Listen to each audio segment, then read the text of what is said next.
สนับสนุนโดยยาแคปซูลขมิ้นชันอุ้ยอันบรรเทาการท้องอืดท้องเฟ้อ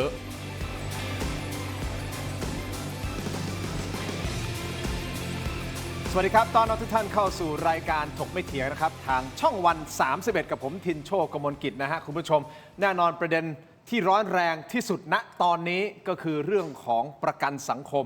ผมเชื่อว่าประเด็นนี้นะฮะก็ไปโดนใจประชาชนในหมู่กว้างอย่างกว้างขวางเลยนะครับโดยเฉพาะผู้ที่ต้องส่งเงินทุกๆเดือนให้กับสำนักงานประกันสังคมนะฮะในการบริหารเงินของเราโดยเราไว้ใจให้สำนักงานนั้นบริหารเงินออกมาให้ได้ผลประโยชน์ที่สูงที่สุดแต่ก็มีบางกิจกรรมหรือบางนโยบายออกมานะฮะที่ทำให้เราตั้งคำถามว่าเดี๋ยวก่อนนะเงินที่เราจ่ายสมทบไปนะทุกๆเดือนเนี่ยแหละครับมันคุ้มค่าหรือไม่คุณผู้ชมติดตามรายการถกไม่เถียงเพราะตลอดสัปดาห์นี้นะครับเราจะแตะเรื่องประกันสังคมและจะเจาะลึกขยี้ขยายประเด็นประกันสังคมให้คุณผู้ชมได้รับทราบเพราะนี่คือเงินของผู้ที่จ่ายเงินทุกท่าน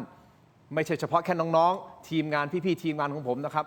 ทุกคนที่มีส่วนร่วมในการจ่ายเงินให้กับสำนักงานประกันสังคมติดตามเพราะว่าเราจะมีผู้ที่รู้ลึกรู้จริงมาขยายประเด็นให้ชัดแจ้งไปเลยนะครับและวันนี้แขกรับเชิญของผม2ท่านก็จะมาขยายประเด็นเรื่องนี้เช่นเดียวกันผมขออนุญาตท่านแรกก่อนนะครับท่านผู้นี้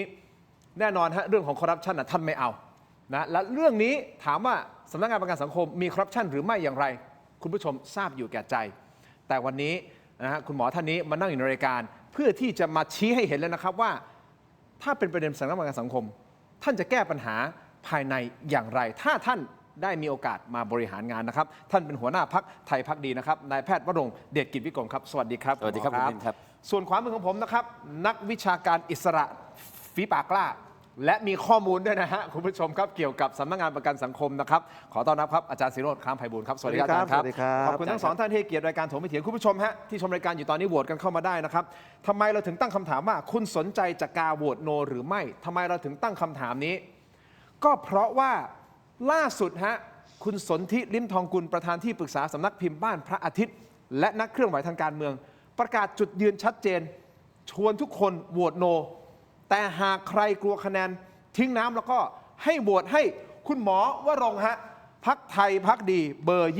29ซึ่งโพสต์นี้เป็นโพสต์ของอาจารย์ปานเทพพูดถึงคุณสนธินะฮะเอาโพสต์ขึ้นมานี่ฮะอาจารย์ปานเทพพัวพงพันธ์ท่านเขียนไว้อย่างนี้ครับเช้านี้สนธิลิ้มทองกุลประกาศจุดยืนโหวตโนแต่หากใครกลัวคะแนนทิ้งน้ำให้โหวตให้หมอวรงค์พรรคไทยพักดีเบอร์ 29ไว้ใจได้คนเดียวคุณคิดเห็นอย่างไรอาจารย์ปานเทพโพสต์ไว้อย่างนี้ปรากฏว่าเช้านี้เองครับใช่ไหมคุณหมอเช้านี้มีภาพใช่ไหมฮะเช้านี้คุณหมอวรงค์ไปขอบคุณคุณสนธิลิ้มทองกุลอย่างนี้ฮะตามนี้แหละฮะเช้าวันนี้วันที่27 มกราคมผมไปขอบคุณคุณสนธิลิ้มทองกุลที่ให้การสนับสนุนผมหมายเลข29บัตรสีชมพูที่บ้านพระอาทิตย์คุณผู้ชมครับวันนี้คุณหมอวรงค์นั่งอยู่ตรงนี้แล้วถามตรงๆเลยฮะคุณหมอครับเหมือนคุณหมอจะไม่ใช่เป็นตัวเลือกหลักหรือเปล่าเหมือนเป็นตัวสำรองหรือเปล่าทางหนีทีไล่แบบนี้ถ้าสมมติเกิดไม่รู้จะโหวตใครโหวตให้หมอวรงค์แล้วกันนะฮะคุณหมอรู้สึกไงฮะกับโพสต์ที่คุณกับสิ่งที่คุณสนธิพูดแล้วโพสต์ของอาจารย์ปานเทพในทางการเมืองแล้วไม่ทราบว่าไม่รู้ว่าที่มาที่ไปจะเป็นยังไงแต่ถ้ามี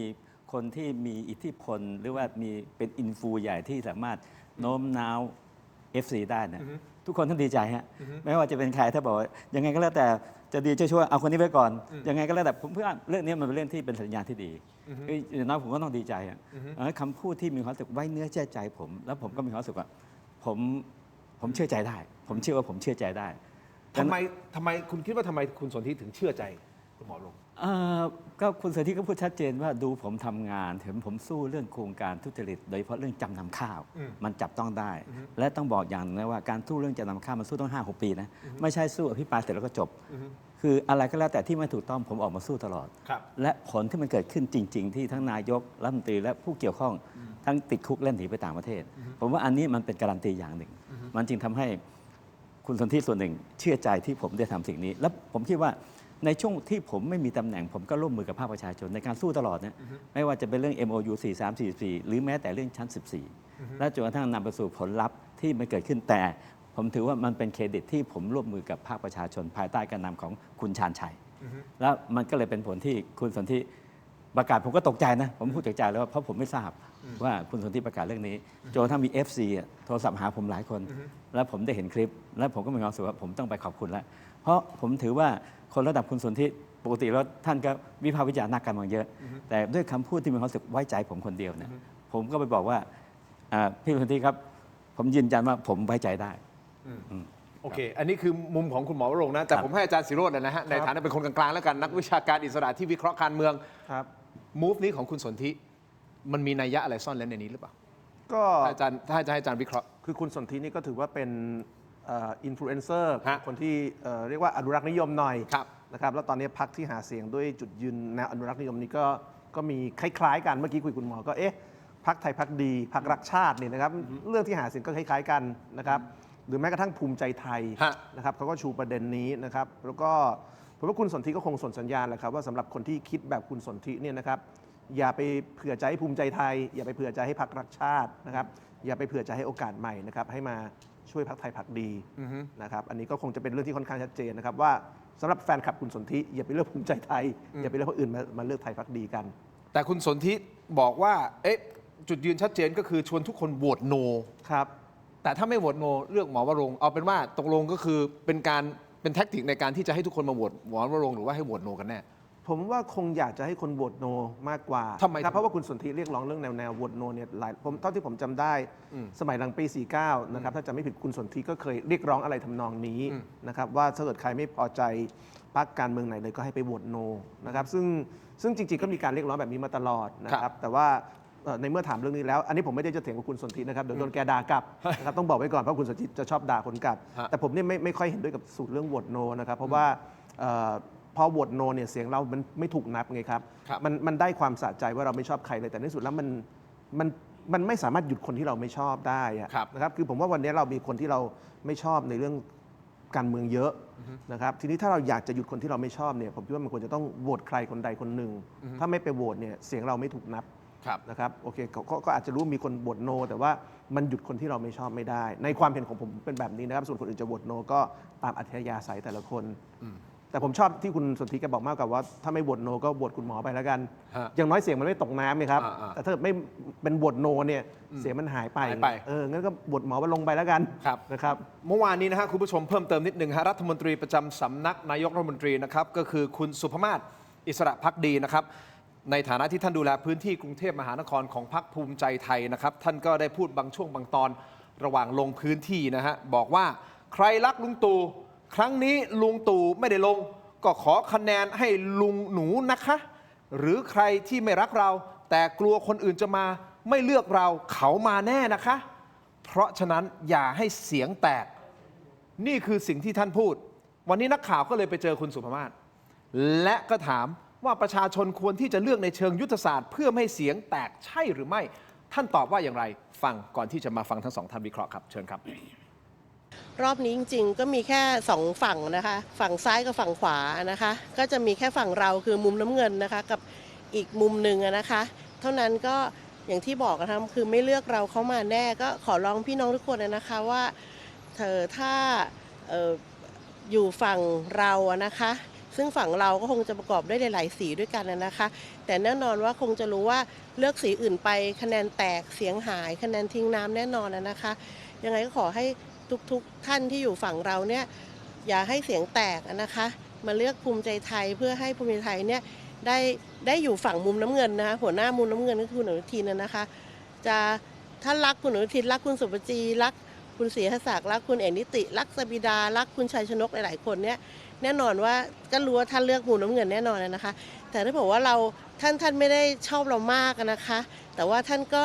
ไม่ชอบอีกฝั่งหนึ่งอีกมุมหนึ่งมากกว่านะคะก็ขอให้ท่านมาช่วยกันเลือกเราไม่งั้นเนี่ยเสียงแตกแน่นอนสุดท้ายก็คือฝั่งเราแพ้นะคะก็จะเป็นอีกฝั่งหนึ่งอีกมุมหนึ่งเป็นตะอยู่ก็จะเอาไปกินนะคะเพราะฉะนั้นก็ไม่เลือกเราเข้ามาแน่ยังไงก็ขอโอกาสนะคะเชียร์มุมน้ำเงินนะคะเอาคะแนนมารวมกันที่มุมน้ำเงินเพื่อให้ได้ไปเป็นแชมป์ต่อสู้กับอีกมุมหนึ่งอะค่ะ นี่คือการให้สัมภาษณ์ของคุณสุภมาศนะครับถามคุณหมอวรงค์นะฮะฐานเสียงของคุณอนุทินกับคุณหมอวรงค์เป็นฐานเสียงเดียวกันใช่หรือไม่ และถ้าใช่ หมอวรงค์งานหนักหรือเปล่าฮะเพราะว่าคุณสุภาพออกมาแบบนี้ยุทธศาสตร์แบบนี้ก็คือถ้าน้ำเงินเขามาแนวแบบไม่เลือกเขาไม่เลือกเราเขามาแน่เนี่ย คือถ้าผมตอบแบบตรงไปตรงมา ผมว่าผมเข้าไปปราบโกงนะ อืม ปราบโกงปราบเทานะ ฮะ งั้นผมก็ไม่แน่ใจว่าเขาต้องการจะปราบโกงปราบเทาหรือไม่ ถ้าเขาคิดว่าเขาต้องการจะเข้าไปปราบโกงปราบเทาเนี่ยเขาอาจจะมีความซ้อนเรื่องฐานเสียงมากกว่าผม แต่ถ้าไม่ใช่เพราะจุดยืนผมชัดเจน ผมตรวจสอบตลอด ไม่ว่าจะเป็นใครผมตรวจสอบตลอด และที่สำคัญที่สุดคือ ถ้าพูดถึงในภาพรวมเนี่ยมันอาจจะมีส่วนที่เหลื่อมล้ำกันอยู่ คือผมเชื่อว่าคนที่ต้องการการเมืองที่เชื่อไว้ใจได้ การเมืองที่ซื่อสัตย์สุจริตแล้วด้วยความมุ่งมั่นตั้งใจเอาจริงเอาจัง ผมเชื่อว่าเนี่ยจะมีประชาชนกลุ่มนี้กลุ่มหนึ่งยังไงก็ไม่เป๋แต่อาจจะมีประชาชนบางส่วนที่อาจจะฟังในเชิงยุทธศาสตร์แล้วอาจจะเป๋นิดหน่อยแต่เมื่อได้ฟังจุดยืนของผม คือไม่ว่าใครเข้ามาเราต้องตรวจสอบ ใครเข้ามาโกงชาติโกงแผ่นดินเราต้องจัดการ ไม่ว่าจะเป็นสีอะไรก็แล้วแต่เราต้องจัดการ แต่ขอให้ผมมีข้อมูลนะ ไม่ใช่บางคนเรียกร้องว่าผมจะต้องไปตรวจสอบเรื่องนั้นเรื่องนี้ ผมเห็นบางคนเนี่ยก็คุณตรวจสอบแล้วเนี่ยคุณทำจะจบแล้วทำไมจะต้องเรียกผมไปร่วมกับคุณ แต่ถ้าผมมีข้อมูลด้วยตัวเองแล้วเริ่มต้นเองเนี่ยไม่ยากสำหรับตัวผมดังนั้นผมจะบอกว่าถ้าพี่น้องต้องการให้สังคมรับรู้ว่าขณะนี้คนสีเทาโจรเข้าไปยึดสภา ต้องเอาพวกผมไทยพักดีบัตรสีชมพูหมายเลข29 เข้าไปปราบโจรนี่คือจุดเดียวของผมครับ ปรับโกง ปราบโจรเลยฮะวันนี้ ปราบโจร ครับ ทุจริต ปราบทุจริต คอร์รัป ถูก ชัน ต้อง ไม่เอา ถูกต้องฮะ นั่นก็เป็นที่มาของการยกเลิกแบงค์พันใช่ไหมฮะ อันนั้นเป็นรายละเอียดฮะเดี๋ยวคุยให้ฟัง ด้วยความเคารพคุณหมอวรงค์ถ้าย้อนกลับไปหลายปีที่แล้วเคยขึ้นเวทีเดทกับผม ครับ แล้วคุณหมอก็เคยบอกว่าเนี่ยให้ยกเลิก ครับ นะฮะธนบัตรแบงค์พันแบงค์ใหญ่ไปเลย ครับ แล้วด้วยความเคารพคุณหมอนะครับตอนนั้นผมก็สวนกลับไปเอาแล้วมันจะแตกต่างอะไรกับการที่มีรถมีโรเล็กมีอะไร ครับ รถหรูถูกต้องไหมครับ ถูกต้องฮะ มันสามารถที่จะปราบโกงได้จริงหรือเปล่าใน ครั การ บ ที่จะยกเลิกธนบัตรพันบาทอันนี้เป็นคำถาม เดี๋ยวค่อยคุยกันนะ เดี๋ยวตอบแน่นอน ได้ คุณผู้ชมรอติดตามนะ อาจารย์ศิโรจน์นะครับวาทกรรมไม่เลือกเราเขามาแน่มันเคยถูกนำมาใช้ เคยถูกนำมาใช้ หลาย ครับ ปีที่ก่อนนะ สมัยก่อนพรรคประชาธิปัตย์ใช้ อ่า นะครับตอนนั้นเขาก็รณรงค์ต่อต้านคุณทักษิณกันนะครับว่าถ้าเกิดใครเกลียดคุณทักษิณเกลียดยุคนั้นเป็นไทยรักไทยนะครับใครเกลียดทักษิณเกลียดไทยรักไทยก็ให้ไปช่วยกันเลือกประชาธิปัตย์นะครับถ้าถามผมนะครับผม มันมีความขลังอยู่ปะ ถ้า ผ่านมาหลายปีแล้วถ้ามาแนวเนี้ยเมื่อสักครู่เนี้ยคุณสุภาพพูดอ่ะ คิดว่าไม่คือในยุคนั้นมันขลังเพราะว่ามันเป็นการสู้ระหว่างสองพรรคชัดๆ ก็คือพรรคไทยรักไทยกับประชาธิปัตย์นะครับแล้วในสองพรรคเนี่ยนะครับมันทั้งสองฝ่ายเนี่ยเป็นตัวแทนของความคิดคนละชุดกันจริงๆนะครับแล้วก็แต่ละฝั่งนะครับเขาก็มีอุดมการณ์ของเขาที่ชัดเจน คือไทยรักไทยเขาก็มีอุดมการณ์แบบของเขาคุณไม่ชอบก็เรื่องหนึ่งไม่เป็นไรประชาธิปัตย์ก็มีอุดมการณ์ของเขาไม่ชอบก็ไม่เป็นไร แต่อย่างน้อยในวันนั้นเนี่ยแต่ละฝ่ายเขาเป็นตัวจริงของความคิดอุดมการณ์แบบของเขาผมคิดว่าณวันนี้ตรงกันข้ามนะครับวันนี้เนี่ยนะครับมันมีทั้งฝ่ายซึ่งมีอุดมการณ์ชัด ครับ กับฝ่ายซึ่งฉวยโอกาสทางการเมือง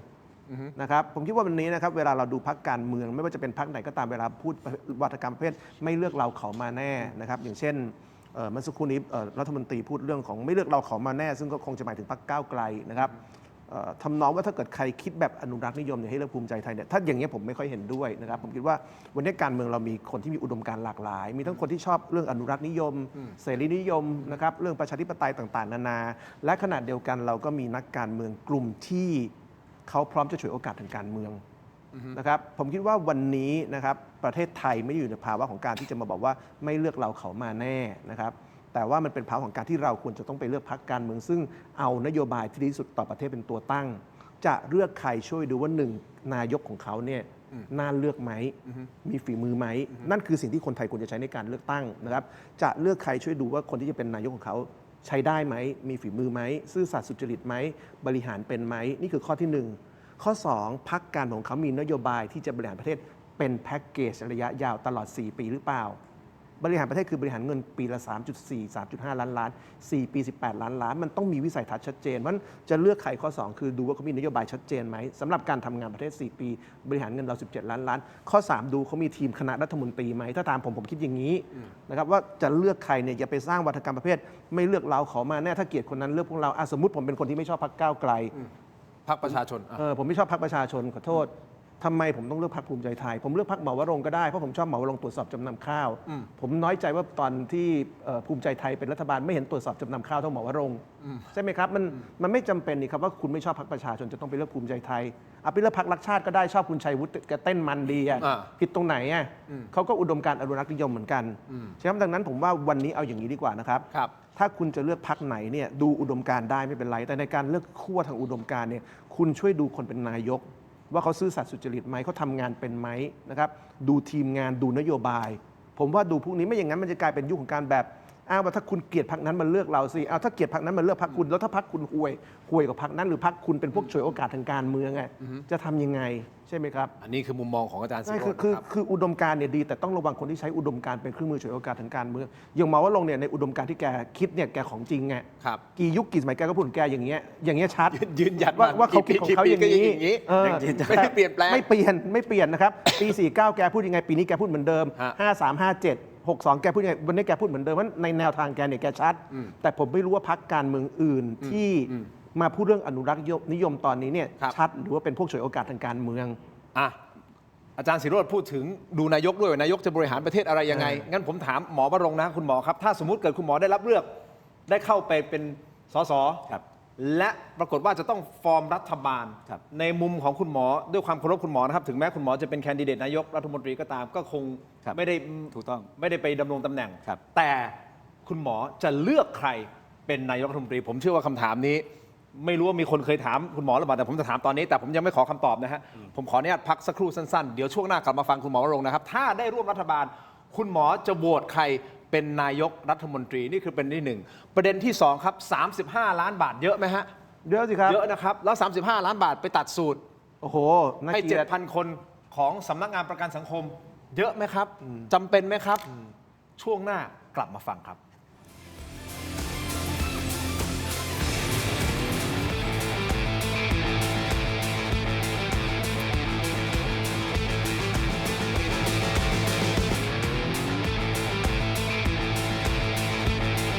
สนับสนุนโดย ยาท่าตุน้ำขาวอาหารคู่ 49 บาท ฝาสีฟ้า มีตัวยาฟีนิลซาลิสเลต กลับมากันต่อนะครับรายการถกไม่เถียงยังอยู่กับอาจารย์ศิโรจน์นะครับแล้วก็คุณหมอวรงค์นะครับซึ่งท่านเป็นหัวหน้าพักไทยพักดีนะฮะส่วนอาจารย์ศิโรจน์นักวิชาการอิสระแต่อีกตำแหน่งหนึ่งที่อาจารย์เป็นอนุกรรมการ ใช่ครับ บอร์ดประกันสังคม ใช่ครับ คือประกันสังคมมีบอร์ดหลายชุดนะครับ ฮะ มีบอร์ดการลงทุน มีบอร์ดแพทย์นะครับ ผมเป็นอนุกรรมการในเรื่องการมีส่วนร่วมของผู้มีส่วนได้เสียนะครับ แล้วก็พิจารณาหลายเรื่องนะครับ เรื่องปฏิทิน เรื่องเอาเรื่องหมวก เรื่องเสื้อ ซึ่งผมคัดค้านหมดนะครับ ต้องบอกกันนะ ออกตัว ผม ก่อน คัดค้านหมดนะ คัดค้าน เอาแล้วทำไมยังมีฮะ เอา ก็คนอยากทำมันมีอำนาจนะครับ เอา เรื่องปฏิทินผมคัดค้านในที่ประชุมโอ้ค้านจนแบบจะถูกฆ่าตายนะครับ ขนาด เอา นั้นเลย เงิน เหรอ ผู้ ฮะ ประกันตนไปทำหมวกทำเสื้อผมค้านหัวยิบตา ค้านครับ ค้านทุกเรื่องครับ แล้วเรื่องสูตรรู้เรื่องไหมฮะ สูตรรู้ประมาณวันอาทิตย์นะครับว่ามีการเอาเงินไปทำสูตร 35 ล้าน เอางี้ เดี๋ยวผมขอเข้าประเด็นตรงนี้นิดนึงนะฮะคุณผู้ชมครับ อันนี้คือกรณีที่คุณสหัสวัฒน์คุ้มคง เป็นผู้สมัครสสเขต 7 จังหวัดชลบุรีพรรคประชาชนมีการโพสต์ รูปภาพและข้อความผ่าน Facebook นะฮะคุณหมอวรงค์กับคุณอาจารย์ศิโรจน์เกี่ยวกับประเด็นการใช้งบประมาณของสำนักงานประกันสังคมในการจัดซื้อชุดสูตรมูลค่ากว่า 35 ล้านบาท โดยมีการระบุแบบนี้ครับบอกว่าทุกคนครับ ผมได้เจอโครงการอีกหนึ่งโครงการที่น่าสนใจครับ ผมได้รับทราบว่าสำนักงานประกันสังคม มีการจัดชุดสูตรให้เจ้าหน้าที่ทุกคนมูลค่า 35 ล้านบาท กับจำนวนทั้งหมด 7,000 คน ก็อยู่ที่ประมาณ 5,000 บาทต่อคนนะฮะ ขอตั้งคำถามว่าตรงนี้ใช้งบประมาณจากไหน ถ้าใช้เงินกองทุนประกันสังคม ตรงนี้ผู้ประกันตนและนายจ้างคิดอย่างไร อันนี้คือตั้งเป็นคำถามนะครับ เพราะฉะนั้นคุณหมอวรงค์อาจารย์ศิโรจน์คิดอย่างไร คุณหมอวรงค์คิดอย่างไรฮะกับประเด็นนี้ควรเอาเงินของผู้ประกันตนไปใช้แบบนี้หรือไม่ ซึ่งเราก็ไม่รู้นะว่าเขาใช้เงินส่วนไหนนะฮะ ตอนนี้เขาบอกแล้วเพิ่ง ชั แถ ด ล เจน งเพิ่งแถลง ว่า นะครับรองเลขาประกันสังคมให้สัมภาษณ์ตอนบ่ายว่า ว่า เอาเงินมาจากเงินลูกจ้าง แล้วก็นายจ้างแล้วก็ โอเค รัฐบาล 3 ส่วน เพราะฉะนั้น โอเค มีเงินลูกจ้าง อยู่ในนี้ อยู่ใน 35 ล้านที่เอาไปตัดสูตรให้พนักงานประกันสังคม 7,000 คน สูตรชุดละ 5,000 บาท เงินลูกจ้างโดนหักไปตัดสูตร 35 ล้านบาท งั้นเดี๋ยวคุณหมอวรงค์คิดยังไงประเด็นนี้ฮะควรหรือไม่ควรยังไงครับ ผมคิดว่าอย่างนี้ ผมอยากให้มองในเชิงหลักการก่อน ครับ แต่ในส่วนของโครงการที่คุณจะไปทำนู่นทำนี่อันนั้นเป็นรายละเอียดปลีกย่อย ที่อะไรไม่เหมาะสมก็ต้องจัดการ ครับ คือโดยปกติแล้วทุกกองทุนมันจะมีงบบริหารอย่างสปสชก็จะมีงบบริหารประมาณ 3% ครับ นั้นเขาจะมีเงินปีเป็นพันล้านเหมือนกันในการบริหารจัดการ กองทุนประกันสังคมอะประมาณ 2.8 ล้าน ครับ2.8 คือ ล้าน การจัดตั้งงบบริหารเขาประมาณ 0.2% ก็ปีประมาณ 4-5 พันล้าน ครับ ซึ่งแล้วแต่ว่ารายละเอียดจะเป็นค่าก่อสร้างค่านู่นค่านี่ก็ว่าไป ดังนั้น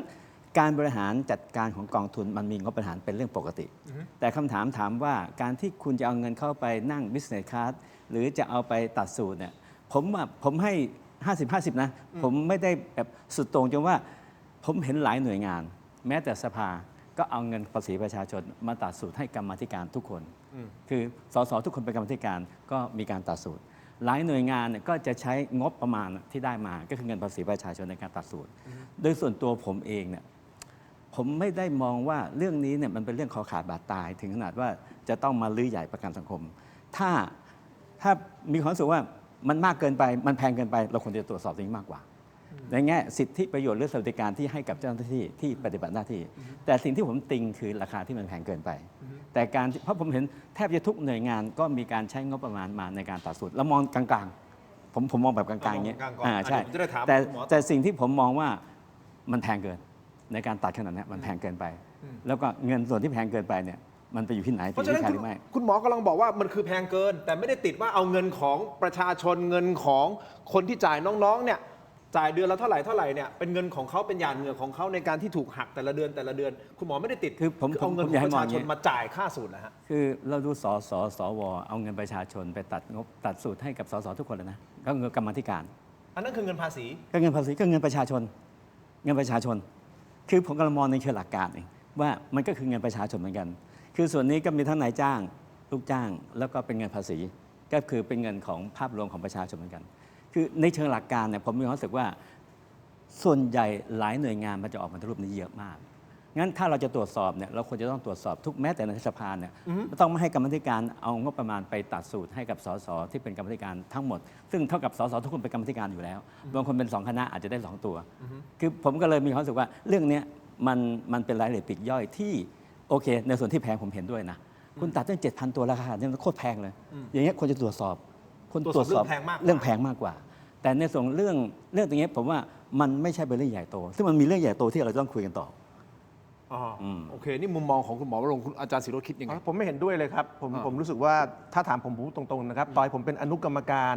รนะครับผมไม่แคร์ผมบอกว่าผมรังเกียจเรื่องนี้ ผมรับไม่ได้นะครับที่จะมีการเอาเงินผู้ประกันตนไปตัดสูตรนะครับคือคุณหมออาจจะมองในแง่คนที่เคยเป็นนักการเมืองว่าใครๆก็ทำกัน แต่ผมว่าอะไรที่มันเป็นเรื่องผิดหลักการต่อให้เป็นเรื่องที่ใครๆก็ทำกันเนี่ยไม่ควรอ้างว่าใครๆก็ทำแล้วก็ทำนะครับแล้วอย่างสูตรของสสวมันมาจากภาษีนะครับมันก็มีการจัดสรรอะไรแต่ว่าในเคสนี้มันมาจากการล้วงกระเป๋าเรามันไม่ใช่ภาษีไงมันคือเงินที่พนักงานร้านสะดวกซื้อถูกหักเดือนละ700นะมันคือเงินที่คนขายก๋วยเตี๋ยวถูกหักเดือนละ700คือเขาเสียภาษีต่างหากของเขาเองอยู่แล้วนะ ภาษี ถูกต้องไหม เขา ต้องเสียอยู่แล้ว ประกันสังคมนี่คือการล้วงเงินจากกระเป๋าเราเงินเดือนเราถูกหักนะครับมันตรงที่การหักเรามากกว่าเรื่องภาษีมันคือการเอาไปจัดการไปจัดสรรทางอ้อมผ่านหน่วยงานแต่นี่มันคือล้วงกระเป๋าเราแล้วไปตัดสูตรผมว่าไม่เหมาะนะครับอันที่หนึ่งผมว่าคิดเรื่องนี้ไม่เหมาะอย่างสิ้นเชิงและไม่ควรทำนะครับถ้าหน่วยงานราชการอยากจะตัดสูตรให้เจ้าหน้าที่คุณใช้งบราชการทำไปนะครับเป็นเรื่องของคุณรับผิดชอบไปแต่ว่าในเคสประกันสังคมใช้เงินของผู้ประกันตน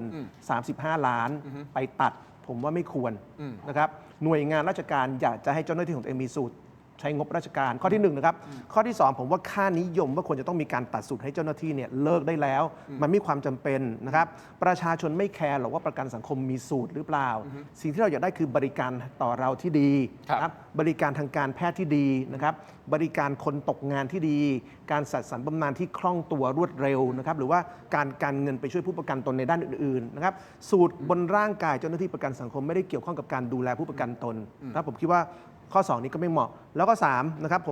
ผมอยากจะย้ำด้วยว่าเรื่องนี้มันเป็นภาพใหญ่ของการใช้เงินของกองทุนประกันสังคมที่สำนักงานประกันสังคมใช้เงินตามอำเภอใจมากเกินไปในทุกๆเรื่องสาระของเรื่องไม่ใช่แค่เงิน35 ล้านแต่ว่ามันเป็นจิ๊กซอว์หนึ่งของการใช้เงินที่ไม่เหมาะสมของสำนักงานหลายต่อหลายเรื่องซึ่งมีการทำมานานเพราะที่ผ่านมาไม่มีการเลือกตั้งบอร์ดประกันสังคมรัฐมนตรีเป็นคนแต่งตั้งบอร์ดประกันสังคมแล้วพรรคการเมืองทุกพรรคนะครับต้องการคุมกระทรวงแรงงานเพราะต้องการคุมบอร์ดประกันสังคมในยุคที่ไม่มีการเลือกตั้งเพราะเมื่อคุณคุมบอร์ดได้เงินเยอะโอ้โหงบประมาณประกันสังคมเกือบจะเท่างบประมาณประเทศใช่ไหมคุณคุมบอร์ดได้คุณเอาไปลงทุนซื้อตึกบ้าบอคุณเอาลงเงินไปซื้อหุ้นที่ไม่มีคุณภาพไม่มีอนาคตได้เพราะฉะนั้นสิ่งที่มันเกิดขึ้นคือประกันสังคมมันกลายเป็นบ่อเงินบ่อทองของพรรคการเมืองและนักการเมืองทุกพรรคแล้วก็มีกลุ่มข้าราชการบางกลุ่มนะครับที่สมรู้ร่วมคิดและกลุ่มคนซึ่งอ้างว่าเป็นตัวแทนนายจ้างบางกลุ่มและกลุ่มคนซึ่งอ้างว่าเป็นตัวแทนลูกจ้างบางกลุ่มซึ่งลูกจ้างส่วนใหญ่ไม่รู้จักและนายจ้างส่วนใหญ่ไม่รู้จักและเป็นเหมือนปรสิต กินกองทุนประกันสังคมมานาน โอเคคุณหมอวรงค์คิดเห็นในประเด็นนี้คือ การเอาเงินตรงเนี้ยมันคือเงินจากประชาชนเลยนะ คืออย่างนี้ คือภาษีแยกกันนะฮะถูกไหมครับภาษีคือภาษีแต่ว่าอันนี้คือเอาเงินจากกระเป๋าของประชาชนตาดำๆที่เขาต้องจ่ายทุกเดือนโดนหักทุกเดือนถูกหัก ผม ทุกเดือน ผมกับมองโลกในแง่ดีนะคือ โอ้ ผมเห็นด้วยนะกับถ้าอาจารย์อย่างนี้ฟังผม อ่ะ ให้จบนะ เชิญ หมายความว่าคือถ้าประชาชนไม่แฮปปี้เนี่ยคุณต้องอย่าทำนะคือนึกภาพออกไหมคือด้วยหลักคิดโดยพื้นฐานน่ะในระบบราชการน่ะมันมีสิ่งพวกนี้เกิดขึ้น แต่ถ้าขนาดนี้มีเสียงสะท้อนของพี่น้องประชาชนพวกคุณต้องรับฟังเขาแม้แต่ผมก็ยังฟัง ถ้าทุกคนเห็นว่าการเข้ามาตัดสูตรในสิ่งที่เกิดขึ้น ไม่ควรจะเกิดขึ้น ผมก็รับได้นะว่าไม่ควรจะเกิดขึ้น และผมก็จะต้องเรียกร้องหน่วยงานอื่นๆเช่นกันเฮ้ยพวกคุณก็ควรอย่าไปใช้เงินภาษีของประชาชน ไปตัดสูตรเพื่อบริการข้าราชการหรือเจ้าหน้าที่หรือแต่นักการเมืองงั้นคือผมบอกเลยว่าเรื่องเนี้ยในความเห็นผมอะไม่ใช่เป็นเรื่องใหญ่ แล้วก็ประกันสังคมต้องฟังเสียงประชาชนอย่างน้อยวันนี้อาจารย์ศิโรจน์ได้สะท้อนมา มันก็คือเสียงสะท้อนที่เป็นตัวแทนของประชาชนส่วนหนึ่งสำนักงานประกันสังคมคุณต้องรับฟังนั้นต่อไปนี้คุณอย่าทำสิ่งเหล่านี้ ผมว่า เพราะประชาชนเขาไม่เห็นด้วย ในการที่คุณจะเอาเงินภาษีประชาชนไปตัดสูตรประชาชนสะท้อนออกมาแล้วเนี่ยว่าเขาไม่เห็นด้วย ถ้าไม่เห็นด้วย วันนี้คุณตัดไปแล้ว คือผมคิดว่าในเชิงกฎหมายมันคงไม่ผิด แต่ในเชิงจริยธรรมในเชิงความรู้สึกของประชาชน วันนี้มันสะท้อนมาแล้วว่าประชาชนไม่เห็นด้วย คุณก็ควรต้องยุติกับ นั่นหมายความว่าคุณหมอเอาแบบฟันธงง่ายๆเลยคือไม่ควรทำ ถ้าอย่างนี้ก็ไม่ควรทำ ไม่ควรทำ ถูกต้องคือในเมื่อประชาชนเขาสะท้อนอย่างนี้ ถ้าประชาชนสะท้อนออกมาอย่างนี้คุณก็ต้องฟังประชาชน โอเค ถูกไหมฮะ แต่ผมติดอยู่คำหนึ่งที่อาจารย์หมอมองว่านี่ไม่ใช่เรื่องใหญ่ คืออย่างนี้ ผมติดอยู่ตรงนี้ คือ นิดนึง อย่า ครับ งนี้ เพราะว่าสำหรับประชาชนคนทั่วไปตาดำๆเขาก็รู้สึกว่าเป็นเรื่องใหญ่นะมันเป็นเฮ้ยเอาเงินของเราหักเอาจากกระเป๋าทุกเดือนแล้วเอาไปตัดสูตร คืออย่างนี้ หรือแม้แต่อย่างอื่นก็ตามปฏิทินอย่างเงี้ย ผมมองในภาพทั่วๆไป ครับ คืออาจารย์อาจจะมองว่าผมไปเจอหลายหน่วยงานที่เขาปฏิบัติ ผมถึงแล้วไม่ได้ซีเรียสอะไรเท่าไหร่ แต่ถ้าเรารู้สึกว่าเรื่องนี้มันมีเงินของผู้ประกันตนด้วย มีเงินของนายจ้างด้วย ประชาชนรับไม่ได้ ผมฟังนะ แล้วผมก็เชียร์อาจารย์เลยนะว่าเฮ้ยประกันสังคมคุณต้องฟังนะงั้นเรื่องนี้ที่คุณคิดว่าเป็นเรื่องปกติที่หลายๆหน่วยงานทำงั้นคุณอย่าทำนะผมก็ต้องเตือนไปยังประกันสังคมเหมือนกันว่าบางอย่างคุณก็ต้องฟังประชาชน แม้ที่คุณคิดว่าเป็นแนวปฏิบัติที่เคยปฏิบัติ และหลายหน่วยงานปฏิบัติ คือแม้แต่ผมก็ฟัง ผมก็มีความรู้สึกผมก็ต้องเรียกร้องประกันสังคมเหมือนกันว่าคุณต้องฟังเขา ผม ฟัง เสริมอย่างนี้ เสียงสะท้อนของประชาชน โอเคเดี๋ยวอาจารย์หมอจบไหมครับเดี๋ยวผมจะให้คุณ ผม อาจารย์ศิโรจน์ เสริ เชิญ มอย่างนี้คือไอ้ข้อเรียกร้องให้สำนักงานประกันสังคมฟังเนี่ยผมรู้สึกว่าเป็นข้อเรียกร้องที่มันพูดไปแล้วเนี่ยเหมือนกับผู้ใส่กำแพง ผมยกตัวอย่างแล้วกันนะครับในอนุกรรมการชุดที่ผมอยู่นะครับเกิดขึ้นเหตุนี้เกิดขึ้นในช่วงปลายปีที่ผ่านมาเนี่ย ยังไงครับ มีเรื่องของการขอเอาเงินผู้ประกันตนเงินกองทุนประกันสังคมเนี่ยไปทำเสื้อและไปทำหมวกแจก กลุ่มที่อ้างว่าเป็นผู้นำแรงงานนะครับพวกเราที่เป็นลูกจ้างเนี่ยเราไม่รู้ว่าในโลกเนี่ยมีสิ่งมีชีวิตกลุ่มหนึ่งที่เรียกตัวเองเป็นผู้นำแรงงานนะครับเป็นองค์กรที่เรียกว่าสภาแรงงาน ฮะ คนเหล่านี้พวกเราซึ่งเป็นผู้ประกันตน 25 ล้านคนไม่รู้จักหรอกนะครับน้องๆที่จ่ายเงินประกันสังคมเนี่ยไม่รู้หรอกว่าโลกนี้มีมนุษย์เผ่าพันธุ์ที่เรียกว่าผู้นำแรงงานอยู่ ผู้นำแรงงาน นะครับสภาแรงงาน โอเค คนเหล่านี้เป็นตัวแทนสหภาพแรงงานหรือองค์กรแรงงานต่างๆ ที่พวกเราไม่ได้เป็นสมาชิก ฮะ นะครับแต่คนเหล่านี้อ้างว่าเขาเป็นผู้แทนของพวกเรานึกออกไหมครับคือผู้ประกันตนที่จ่ายประกันสังคมเนี่ยไม่ได้เป็นสมาชิกพวกสภาแรงงาน แต่ว่ากองทุนประกันสังคมเนี่ยทำกันมาทุกปีคือเอาเงินของผู้ประกันตนทั้งหมด24-25 ล้านคนเนี่ยไปตัดเสื้อไปทำหมวกแจกพวกสภาแรงงาน แล้วมันทำกันอย่างนี้มา 20-30 ปี มันเป็นสิ่งที่ปฏิบัติอย่างที่คุณหมอ มันเป็น บอกว่า สิ่ง ทุก ที่ป ที่ ฏิบัติมา อ่ะ ซึ่งมันผิดใช่ไหมครับคือถ้าสภาแรงงานองค์กรแรงงานทั้งหลายคุณอยากไปวันแรงงาน คุณอยากได้เสื้อได้หมวก คุณเอาเงินคุณเองออกไม่ใช่เอาเงินผู้ประกันตนออก เรื่องนี้เข้าสู่ที่ประชุมชุดที่ผมอยู่ปีที่แล้วนะครับผมเถียงแบบโอ้โหเอาเป็นเอาตายหน้าเป็นวันที่ผมรู้สึกว่าด้านมืดผมออกมาไม่ที่สุดวันหนึ่งนะค อา รับ จารย์ศิโรจน์เถียงแทบเป็นแทบตายเลยใช่ไหมฮะ แล้วก็มีมติว่าไม่ให้ท โอ้ ำมีมติว่าไม่ให้ท อ่า ำปรากฏว่าเจ้าหน้าที่บอกว่าไม่ได้ค่ะ เดี๋ยวก่อนอาจารย์ศิโรจน์เจ้าหน้าที่บอกไม่ได้ด้วยเหตุผลอะไรคุณผู้ชมครับผมขออนุญาตพักสักครู่สั้นๆนิดเดียวนะเดี๋ยวช่วงหน้ากลับมาฟังกันต่อแล้วเดี๋ยวฟังคุณหมอวรงค์ในการปราบคอร์รัปชันด้วยนะครับเพราะจะมีมุมมองเรื่องของการยกเลิกธนบัตรเป็นแบงก์ใหญ่ๆด้วยนะฮะเพราะอะไรท่านยังยืนยันเรื่องนี้อยู่นะฮะพักสักครู่ครับช่วงหน้ากลับมาติดตามครับ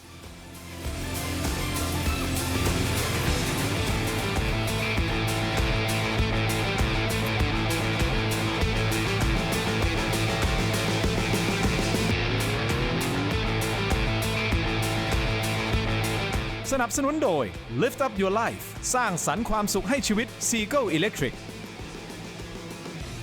กลับมากันต่อนะครับรายการถกไปเถียงยังอยู่กับคุณหมอวรงค์นะครับแล้วก็อาจารย์ศิโรจน์นะฮะคุณผู้ชมครับช่วยกันโหวตเข้ามาหน่อยนะฮะตอนนี้ผมถามว่าคุณสนใจจะกาโหวตโนหรือไม่นะครับโหวตกันเข้ามาเยอะๆด้วยนะครับแล้วต้องขอบคุณนะฮะผู้ที่โดเนทเข้ามารายการให้กับให้มาในรายการนะครับแล้วก็คอมเมนต์บอกว่าเสพสุขบนหยาดเหงื่อแรงงานทั้งประเทศ 8 กุมภาพันธ์กาจุดๆๆนะฮะอันนี้ก็คือไปเขากำลังรณรงค์แหละไปกา อ๋อ ในวันที่ 8 กุมภาพันธ์นะฮะไปเลือกตั้งนะครับคุณผู้ชมครับเอาละเดี๋ยวพูดคุยกันต่อเรื่องของประกันสังคมนะฮะคุณหมอวรงค์ขออนุญาตนะฮะเพราะเป็นประเด็นที่คุณผู้ชมตอนนี้ให้ความสนใจเป็นอย่างมากอันดับหนึ่งเลยนะคุณหมอวรงค์อันนี้ต่อกันที่อาจารย์ศิโรจน์ก่อนจะได้จบเรื่องสตอรี่ว่าเขาต้องการทำเสื้อทำหมวกให้กับอะไรนะอะไรแรงงานนะ พวกสภาแรงงาน พวกสภาแรงงานซึ่งเราไม่เคยรู้จักเรามี ลูกจ้างคนไหนเคยเป็นสมาชิกสภาแรงงานในประเทศนี้ไหมครับ ไม่แน่ใจ แล้วนายจ้างก็จะมีสภานายจ้าง ซึ่งนายจ้างส่วนใหญ่ก็ไม่เคยเป็นสมาชิก โอเค แต่คนพวกนี้ไปเป็นบอร์ดกันมา แต่เขาจะตัดเสื้อตัดหมวกทำหมวกให้ แล้วอาจารย์ ผู้ประกัน ค้าน ตนผมค้านแล้วมติอนุกรรมการชุดที่ผมอยู่ก็ค้านด้วย อ่า แปลว่าถ้าเมื่อมติอนุกรรมการทั้งหมดค้านเนี่ยมันต้องทำไม่ได้ ฮะ นะครับแต่ว่าทางเจ้าหน้าที่ก็บอกว่าเออ มติตกไปไหมหมายถึงมติ มติไม่ตก อ่าฮะ แต่ทำต่อ เดี๋ยวก่อน แล้วตกลงได้ทำไม่ทำเนี่ย ตกลงท เอ้าทำไมฮะ ำก็บอกว่าทางเจ้าหน้าที่ได้ไปคุยกับผู้รับเหมา Supplier ซัพพลายเออร์ไปเรียบร้อยแล้ว ก็เลยต้องทำต่อเนี่ยมันเป็นระบบแบบนี้ผมถึงบอกคุณหมอว่า วันนี้ถ้าเกิดบอกให้สำนักงานประกันสังคมฟังเนี่ยถามว่าฟังไหมก็คงฟัง แต่ฟังแล้วสนใจไหมไม่ก็ขนาดอนุกรรมการเรื่องที่เกี่ยวข้องนะครับกับการเอาเงินผู้ประกันตนไปทำหมวกทำเสื้อเนี่ยมีมติไม่ให้ทำเนี่ยก็ยังทำกันเลย มันมีแบบกรณีแบบนี้ มันหเกิด ลาย ขึ้ ก น ร ไป ณี แล้วมันก็เหมือนยิงเรื่องปฏิทินประกันสังคมใช่ไหมครับมีการทำประชาพิจารณ์ผมเนี่ยก็อยู่ฝั่งที่ไม่ที่คิดว่าไม่ควรเอาเงินผู้ประกันตนไปทำปฏิทินนะครับหลังจากนั้นก็มีการทำประชาพิจารณ์มาคนส่วนใหญ่ก็ไม่เห็นด้วยกับการทำปฏิทิน แต่ ปีละ50 ล้าน ในที่สุดสำนักงานประกันสังคมบอกต้องทำต่อแล้วเหตุผลที่บอกว่าขอทำต่อคืออะไรรู้ไหมครับ คนที่อยากได้ก็มีเพราะฉะนั้นเราก็ต้องฟังเขา คือมันมีประชาพิจารณ์ที่ไหนในโลกครับที่แบบคนส่วนใหญ่ไม่อยากให้ทำแต่บอกว่าให้ทำเพราะมีบางคนที่อยากได้ ถ้าอย่างนั้นจะมีประชาพิจารณ์ไปทำไม แล้วผมบอกให้นะครับ กลุ่มบอร์ดที่อยากให้ทำเนี่ยนะครับ ฮะ ส่วนใหญ่ก็คือกลุ่มที่มีอาชีพเป็นบอร์ด แต่ไม่ใช่บอร์ดมืออาชีพ มีอาชีพเป็นบอร์ดแต่ มี ไม่ อาชี ใช่ พ บอร์ เป็ ด นบอร์ดแต่ไม่ใช่บอร์ดมืออาชีพผมพูด โอเค ตรงๆนะครับ บอร์ดฝ่ายในจ้างบางคนเป็นแบบนี้ โอเค นะครับเป็นบอร์ดที่ ได้ เหมือนมีอาชีพเป็นบอร์ดแต่ไม่ใช่บอร์ดมืออาชีพ อ่า ฟังเสียงประชาชนเสร็จปุ๊บประชาชนไม่ให้ทำแต่ขอทำโดยอ้างว่ามีคนที่เขาอยากได้ แล้วเราเสนอกันในที่ประชุมว่าอย่างนี้คุณทินว่าเอาอย่างนี้ถ้ามีคนอยากได้เนี่ยนะครับ ให้ลงชื่อเลยว่าใครอยากได้ แล้วก็ทำตามออเดอร์ไป ซึ่งมันก็โอเคถ้าคุณอ้างอย่างนี้มันก็พอจะ make sense ใช่ไหมว่าให้ฟังคนที่อยากได้ แต่ว่าพอเสนอแบบนี้เขาก็ไม่เอา เพราะเขารู้ว่าถ้ามีการให้ลงชื่อว่าใครอยากได้ โอเค ให้ลงเนี่ยนะมันจะไม่มีใครมาลง ได้ครับ แล้ว 50 ล้านมันจะหมดโอกาสในการใช้เงินกัน ขอ ได้ครับ เสริมนิดนึงได้ไหมฮะ เชิญ อย่าง เชิญ น้อย เชิญคุณหมอลงผมเข้าใจสิ่งที่อาจารย์กำลังจะพูดแล้วบอกเฮ้ยจริงๆอ่ะไอโครงการต่างๆ มันไม่ควรที่จะเอาเงินหยาดเหงื่อของประชาชนมาใช้ไง คือผม หมอลงตรงเนี้ยมันแตกต่างจากภาษีนะฮะ บางภาษีจริงๆก็คือเงินประชาชนเหมือนกันนะ ใช่แต่ว่า ผมเดี๋ยวฟังผมเพื่อจบนิดหนึ่งผม โอเค ต้องการจะสื่อว่าบังเอิญอาจารย์เป็นอยู่ในอนุเนี่ยข้อมูลอาจารย์ดีมากนะแม้สมมติว่าผมถูกเชิญเป็นอนุ ผมก็จะยืนข้างอาจารย์ ผมยืนยันนะว่าสิ่งเหล่านี้ที่อาจารย์พูดเนี่ยการกระทำของผู้มีอำนาจมันไม่ถูกต้อง แต่บังเอิญผมมีสถานะของความเป็นนักการเมืองมันมีส่วนในการกำหนดนโยบาย ผมยืนยันเลยว่าประกันสังคมต้องปฏิรูปนะแล้วโดยเฉพาะเรื่องความโปร่งใสการรับฟังความเห็นประชาชนนะครับการเปิดเผยข้อมูล และที่ถึงวันที่สุดคือต้องไม่ให้การเมืองเข้ามาแทรกแซงโดยเฉพาะเรื่องกองทุน โอเค เนี่ยอันนี้คือจุดยืนที่ชัดเจนของผมงั้นสิ่งที่อาจารย์พูดผมสนับสนุนเต็มร้อยอาจารย์จะให้ผมลงคะแนนให้อาจารย์ในการไปเป็นกรรมการ ผมไม่ได้ลง ไม่ผมยกตัวอย่างเฉยๆต้องการจะสื่อสารว่าอันเนี้ยมันมีหลายสิ่งหลายอย่างมากที่ผมคิดว่าประกันสังคมต้องปฏิรูปตัวเองโดยเฉพาะเรื่องความโปร่งใสแล้วตอบสนองความต้องการของประชาชนและผู้ใช้แรงงาน และผมอยากจะเรียกร้องเลยว่า ทุกอย่างที่มันมีมติออกมามันควรจะเปิดเผยต่อประชาชน ถ้าเวลามันเปิดเผยต่อประชาชนโดยเฉพาะประชาชนทุกฝ่ายส่วนใหญ่ก็ 25 ล้านคนก็ต้องเสียเงินเข้าไปผสมในส่วนเหล่านี้ถูกไหมฮะงั้นไม่มีอะไรซับซ้อนถ้าผมมีโอกาส ผมจะช่วยอาจารย์ในการที่ทำให้ประกันสังคมโปร่งใสขึ้น หลักมีแค่นี้เอง ผมขออนุญาตกลับมาที่เรื่องของเงินสมทบกับเงินภาษีนิดเดียวฮะคุณหมอกำลังจะมองว่ามันก็คือเงินของประชาชนเหมือนกัน คือผมคิดว่ามันเป็นเงินประชาชนที่ยังไงก็แล้วแต่คุณต้องใช้ด้วยความโปร่งใส เงินทุกก้อนต้องใช้ด้วยความโปร่ง ผมพ ใส ยายามจะ ด้วยความระมัดระวัง เข้าใจหลักการก่อน คือผมมองว่าจะเป็นเงินสมทบเงินของเงินคนอื่นไงก็แล้วแต่ที่ไม่ใช่เงินตัวเอง แต่ถ้าเป็นเงินของคุณทินเองไม่เป็นไร แม้แต่เงินภาษีคือเงินประชาชน โอเค ทุกฝ่ายที่อาสาเข้ามาเลือกราชการ คุณต้องใช้ด้วยความโปร่งใส อ่า ตรวจสอบ โอเค ได้หลักอยู่แค่นี้เอง โอเคเอาเป็นว่าต่อให้จะเป็นเงินภาษีก็ดี เป็นเงินสมทบที่ควักออกมาจากกระเป๋าที่มันไม่ใช่ภาษีแต่มันคือเงินสมทบของเราก็ดี มันไม่ควรที่จะถูกใช้อย่างสุรุ่ย ใช้สุรุ่ยสุร่าย โอเค ถูกต้องใช้ด้วยความโปร่งใส เอาหลักการตรงนี้ก่อนเพราะไม่ อ่า งั้นเดี๋ยวจะกลายเป็นว่าคุณหมอบอกเอ้ยมันคืออะไรนะมันเงินภาษีกับเงินสมทบมันก็คือ ไม่ผมไม่เคยพูดตรงนี้ ผมไม่ได้พูดตรงนี้ คือยังไงก็แล้วแต่ อะไรก็แล้วแต่ที่ไม่ใช่เงินเราเองเนี่ยคุณต้องใช้ด้วยความโปร่งใสแล้วกัน โอเค แม้แต่เป็นเงินบริจาคของประชาชนช่วยมาเนี่ยคุณก็ต้องใช้ด้วยความโปร่งใส อันนี้เคลียร์แล้วถ้าเป็นหลักการอย่างเงี้ย ครับ ถ้าเป็นหลักการอย่างเงี้ยผมพอเข้าใจแล้วว่า งั้นผมยืนข้างอาจารย์เต็มที่ในการสู้กับประกันสังคม โอเค ถ้าหลักการนี้เข้าใจแล้วนั่นหมายความว่าเฮ้ยเงินประชาชนเข้ามาไม่ว่าจะเป็นภาษีเองเงินสมทบเองอะไรก็ดีเนี่ยไม่ควรที่จะไปใช้จ่ายแบบนี้ ใช่ รวมถึงปากกา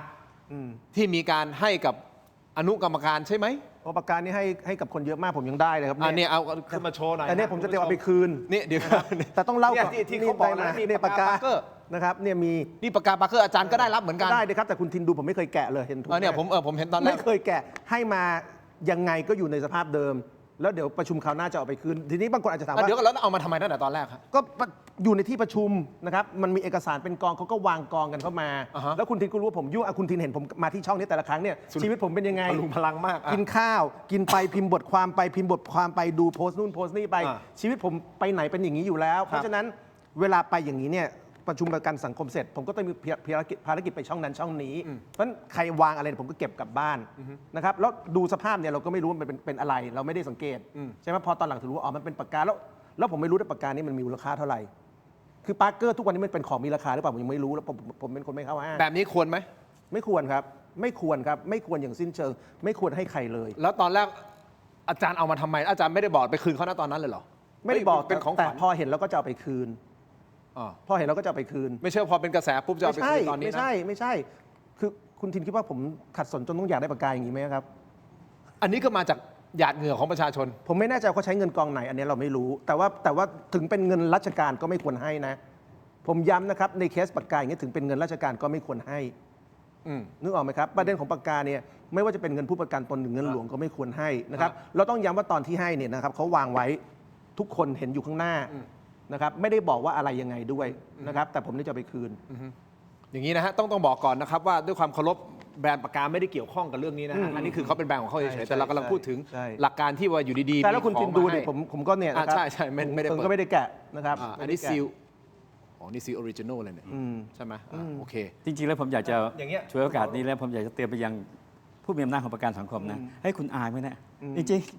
ความรู้สึกผมยังอายแทนเลยนะถามว่าคุณอายไหมเนี่ยกับสิ่งที่เกิดขึ้นเนี่ยเวลาคุณทำอะไรตามใจชอบเนี่ยผมถือว่าพฤติกรรมแบบนี้มันอาจจะเข้าข่ายประพฤติมิชอบ แต่อาจจะไม่ผิดกฎหมายก็ได้เพราะเราไม่รู้ว่าระเบียบประกันสังคมมันมีรายละเอียดอย่างไรบ้าง แต่พฤติกรรมอย่างเงี้ยคุณไปให้ไปเรื่อยเท่ากับว่าคุณเอาเงินของกองทุนเนี่ยแม้จะเป็นงบบริหารแต่คุณก็ใช้จ่ายไปเรื่อยแทนที่จะเป็นประโยชน์กับผู้ประกันตน ผมเคยบอกเขาอย่างนี้เหมือนกันนะครับว่าเวลาเอาของไปให้ซึ่งไม่ใช่เรื่องนี้นะครับเป็นเรื่องอื่นเนี่ยว่า ครับ เอ๊ะทำไมเวลาเอาของไปให้ต้องให้ทุกคนนะครับ เขาว่าไงครับ เขาบอกว่าถ้าไม่ให้ทุกคนเดี๋ยวก็จะมีปัญหาว่าทำไมให้คนนั้นไม่ให้คนนี้เขาก็ไม่รู้จะทำยังไง แล้วให้ทำไมตั้งแต่แรกครับ ก็นี่ไงผมก็ถามเขาไงซึ่งพอถึงตรงนี้ราชการเขาก็ตอบเราไม่ได้แล้ว เราก็รู้ว่ามันมีคำถามบางคำถามที่ถามไปเนี่ยเจ้าหน้าที่ระดับล่างเขาก็จะกระอักกระอ่วนใจแล้วว่าแล้วคุณให้ตั้งแต่แรกทำไม ซึ่งอันนี้มันไม่ใช่เรื่องที่เจ้าหน้าที่ระดับล่างเคาะแต่เป็นเรื่องผู้บริหาร ครับ อย่างนี้นะครับคุณผู้ชมครับ พอถามปุ๊บระดับล่างที่เอาของมาให้เราก็ไม่รู้จะตอบยังไง แต่อย่างนี้ฮะคุณผู้ชมครับเพื่อความเป็นธรรมที่สำนักงานประกันสังคม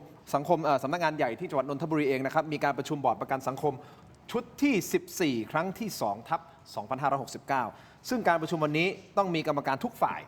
ซึ่งบุคคลที่หลายคนจับตามองก็คือท่านนี้ครับดร.ทวีเกียรติรองสวัสดิ์ซึ่งเป็นกรรมการประกันสังคมฝ่ายนายจ้างล่าสุดท่านก็เดินทางไปถึงสำนักงานประกันสังคม เพื่อเข้าร่วมประชุมด้วยนะฮะคุณหมอวรงค์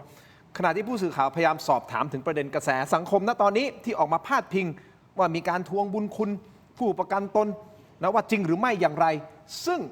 ท่านทวีเกียรติตอบว่าอย่างไรฟังครับ เดี๋ยวเตรียมแถลงการณ์มาแล้ว คุณนายแต่ว่าหลายคนบอกว่าเป็นการทวงบุญคุณนู่นนี่นั่นอยากให้คุณนายได้ชี้แจงหน่อยว่า ผมไม่ได้ทวงคุณอะไรใครเลย ครับ นะ กังวลใจกับสิ่งที่เกิดขึ้นไหม เอาไม่เลยฮะไม่เลยนะขอบใจมากขอบใจมาก ท่านตอบอย่างนี้นะครับคุณผู้ชมครับส่วนอีกประเด็นหนึ่งคุณผู้ชมต่อเนื่องกันสำนักงานประกันสังคมนะฮะมีหลายเรื่องเหลือเกินจากประกานี่มาแล้วเรามาต่อกันอีกอันหนึงฮะเรื่องของการนั่ง First Class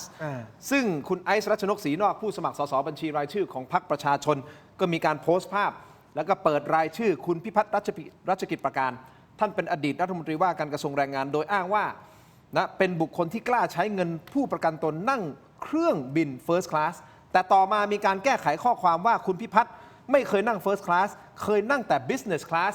สำหรับคนที่สงสัยว่าใครบ้างที่สามารถใช้เงินนะของผู้ประกันตนนั่ง Business Class First Class นี่นะครับ First Class นี่ไปดูงานถ้าไปไกลถึงอเมริกาเนี่ย หลายแสนบาทต่อใบเลยนะฮะมี 2 ตำแหน่งด้วยกันก็คือระดับปลัดกระทรวงแรงงานกับระดับรัฐมนตรี ซึ่งคุณพิพัฒน์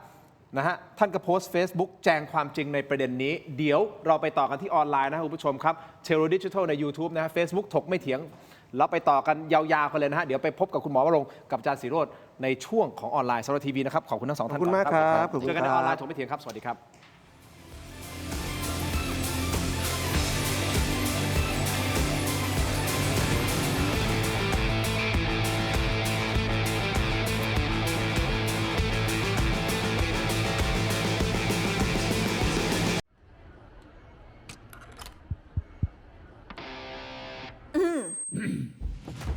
ไมบาซิน OTC รสส้มและรสมะนาว ยาอมบรรเทาอาการเจ็บคอ ช่วยระงับเชื้อในปากและลำคอ จากเกรเตอร์ฟาร์มาตรวจอ่านคำเตือนในฉลากก่อนใช้ยา กลับมากันต่อนะครับคุณผู้ชมรายการถกไม่เถียงในช่วงของออนไลน์นะครับคุณผู้ชมครับยังอยู่กับหัวหน้าพักไทยพักดีนะครับนายแพทย์วรงค์เดชกิจวิกรมนะครับแล้วก็อาจารย์ศิโรจน์ คล้ามไพบูลย์นักวิชาการอิสระนะครับคุณผู้ชมครับอยากให้คุณผู้ชมช่วยกันโหวตนิดนึงฮะเราถามคุณว่าคุณสนใจจะกาโหวตโนหรือไม่สนใจไม่สนใจไม่แน่ใจนะคุณผู้ชมอยากรู้เหลือเกินว่าสังคมตอนนี้ที่ชมรายการของเราอยู่ณตอนนี้นะเสียงส่วนใหญ่จะไปทางไหนนะครับทำไมถึงยกประเด็นเรื่องของโหวตโนขึ้นมาก็เพราะว่าคุณสนธิลิ้มทองกุลประกาศจุดยืนชวนคนโหวตโนครับแต่หากใครกลัวคะแนนทิ้งน้ำให้โหวตให้คุณหมอวรงค์พักไทยพักดีหมายเลข 29 ซึ่งอาจารย์ปานเทพเป็นคนโพสต์ประเด็นนี้ขึ้นมาแล้วคุณหมอวรงค์เองก็ได้เดินทางไปเข้าพบคุณสนธิ ไปขอบคุณ นะฮะคุณสนธิมาเรียบร้อยแล้วนะคือคุณหมอเองก็ตกใจนะว่าคุณสนธินะครับพูดถึงประเด็นคุณหมอวรงค์นะครับคุณผู้ชมครับอย่างนี้แน่นอนเรากำลังพูดถึงประเด็นร้อนแรงของสังคมก็คือประเด็นประกันสังคมผมขอย้ำตรงนี้อีกทีหนึ่งนะฮะทั้งสองท่านเห็นด้วยกับการที่ว่ามันไม่ควรที่จะใช้งบไม่ว่าจะเป็นเงินสมทบเองก็ดีหรือภาษีของประชาชนเองก็ดีไปใช้จ่ายในสิ่งที่มันไม่ควรจะ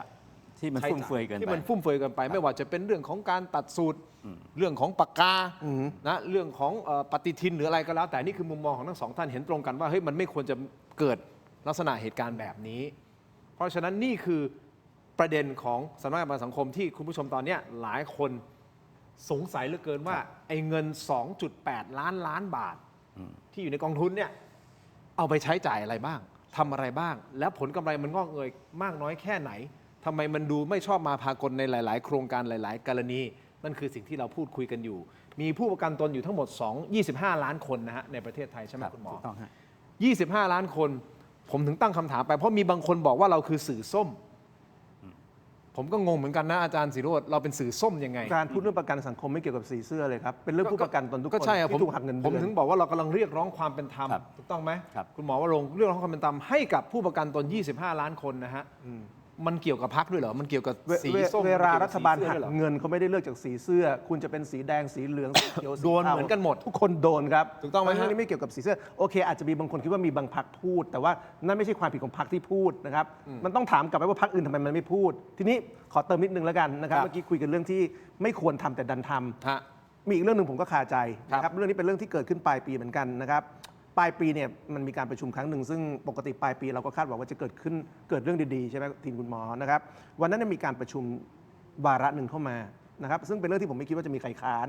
คือประกันสังคมนะครับโดยประกันสังคมก้าวหน้าเขามีแนวคิดจะทำสิ่งที่เรียกว่า baby box baby box ก็คือการเหมือนกับเป็นของขวัญแรกเกิดสำหรับผู้ประกันตนที่มีลูกนะครับจะเป็นผู้ชายหรือผู้หญิงก็ได้ถ้าคุณมีลูกนะครับเขาจะมีชุดของขวัญประมาณ 3,000 บาทเป็นพวกผ้าอ้อมเป็นพวกขวดนมเด็กอะไรพวกนี้ผมอะไรเงี้ยอะไรพวกนี้ผมก็ไม่รู้คนมีลูกต้องมีอะไรมั่งแต่จำได้มันเป็นประมาณนี้วันนั้นเนี่ยผมเดินทางไปประชุมด้วยความรู้สึกว่าวันนี้ชีวิตดีจริงๆสิ้นปีเราจะได้ทำสิ่งดีๆให้เกิดขึ้นกับเด็กๆนะครับคงไม่มีใครค้านเราในที่ประชุมนะครับผมไม่ได้เป็นคนเสนอนะครับแต่มีคนอื่นเสนอเรื่องจะทำ baby box ปรากฏว่าเรื่องอย่างการทำ baby box คือการช่วยเด็กแรกคลอดเนี่ยนะถูกค้านโดยกลุ่มที่ค้านคือกลุ่มที่เชียร์การทำปฏิทินประกันสังคมและคือกลุ่มที่เชียร์การเอาเงินผู้ประกันตนไปซื้อหมวกซื้อเสื้อจากผู้นำแรงงานคุณทินคุณหมอนึกออกไหมมันประหลาดไหมในโลกนี้มันมีบางคนนะครับที่เชียร์การทำปฏิทินปีละ50 ล้านเชียร์การเอาเงินผู้ประกันตนไปทำเสื้อทำหมวกจากผู้นำแรงงานแต่คัดค้านการเอาเงินผู้ประกันตนเนี่ยมาทำเบบี้บ็อกซ์ชุดช่วยเด็กแรกคลอด แต่ผมเจอมาแล้วนะครับ พอเรื่องอย่างเงี้ยค้านและเหตุผลที่ค้านคืออะไรทราบไหมครับ คือ มันเปลือง เดี๋ยวกองทุนเจ๊ง แต่พอทำปฏิทินประกันสังคมปีละ50 ล้าน ไม่กลัวเปลือง อ้างว่ามีบางคนอยากได้ต้องทำต่อ แต่พอเป็น Baby Box เพื่อช่วยเด็กมันเปลืองเดี๋ยวกองทุนเจ๊ง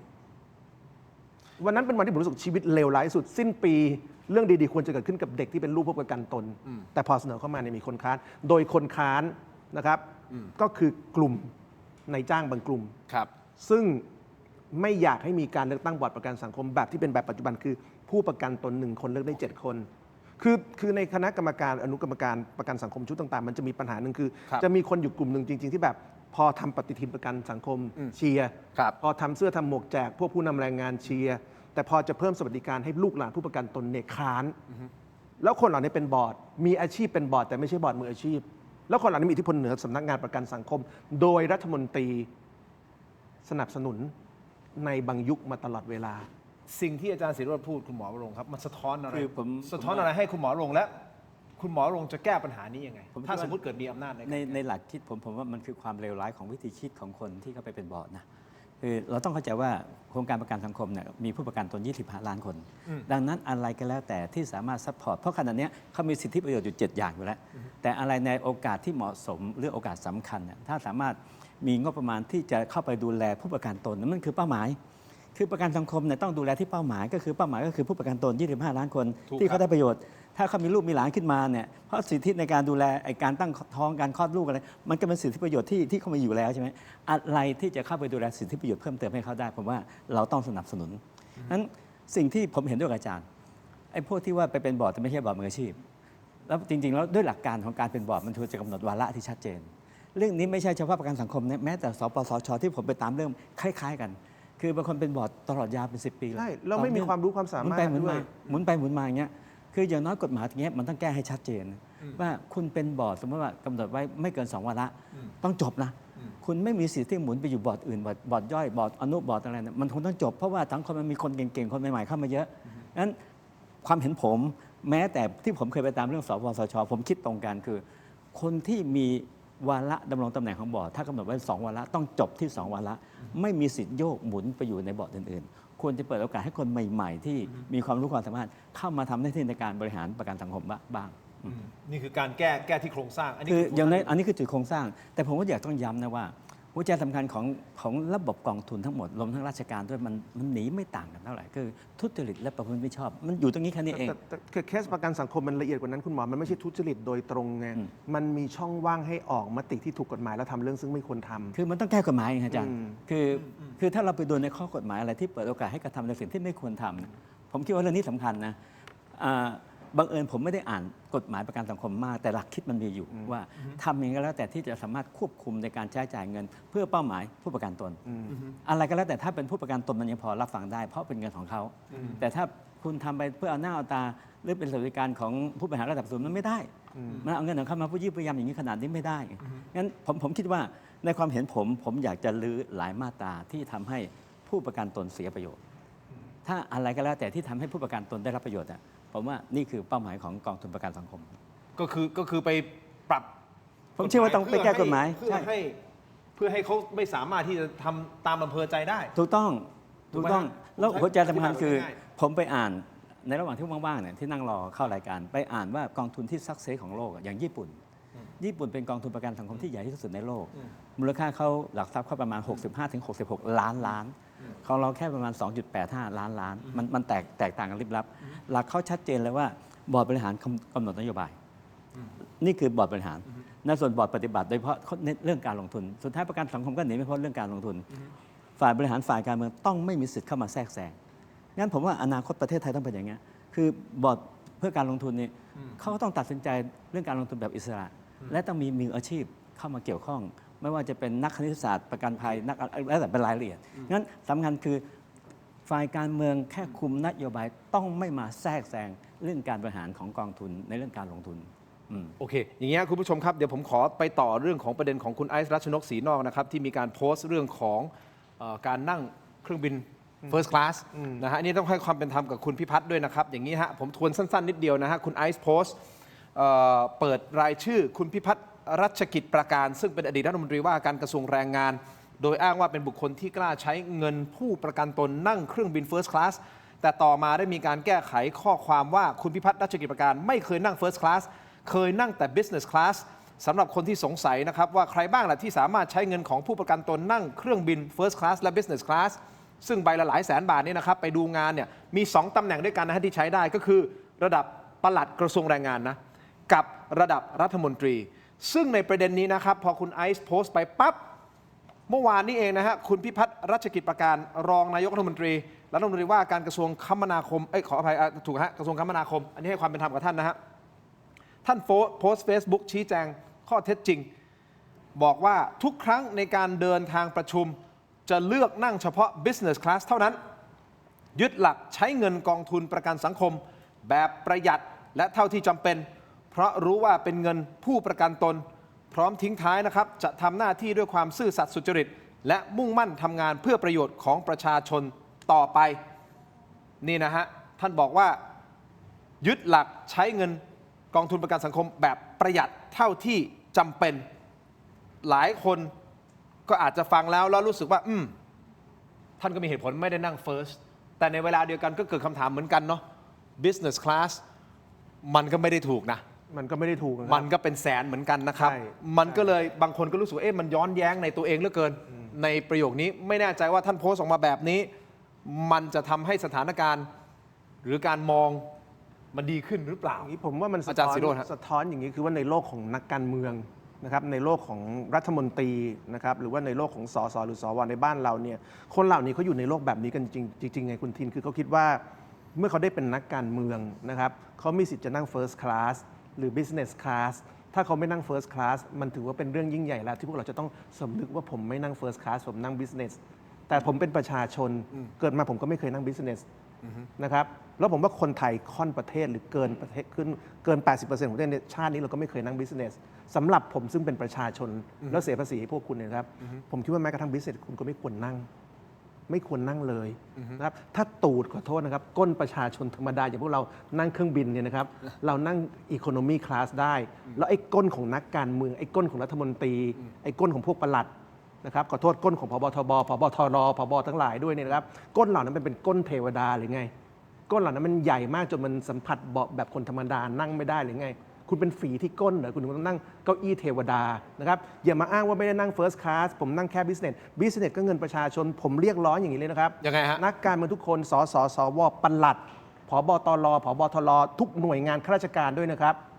ไปไหนมาไหนคุณนั่ง Economy Class เหมือนธรรมดาเหมือนคนธรรมดาแล้วถ้าคุณอยากจะนั่งแพงกว่านั้นคุณจ่ายตังค์เองครับจ่ายส่วนต่างสสไม่ได้คนจนสวไม่ได้เป็นคนจนผู้บัญชาการทหารเรือผู้บัญชาการอากาศปลัดต่างๆนายกรองนายกไม่ได้เป็นคนจนถ้าคุณอยากจะเกินกว่าชั้นประหยัดคุณจ่ายเงินเองอยากสบายก้นจ่ายเงินเองอย่าเอาเงินพวกผมไปให้คุณสบายก้นมันไม่สมบางคนอาจจะบอกให้มันไม่สมฐานะนะของรัฐมนตรีนะเป็นรัฐมนตรีอยากสมฐานะจ่ายตังค์เองครับผบตรมีแจ๋วจริงต้องจ่ายเงินเองไม่ใช่เอาเงินประชาชนจ่ายเป็นหน้าตาของประเทศอย่างนี้เอาเงินประชาชนจ่ายกระจอก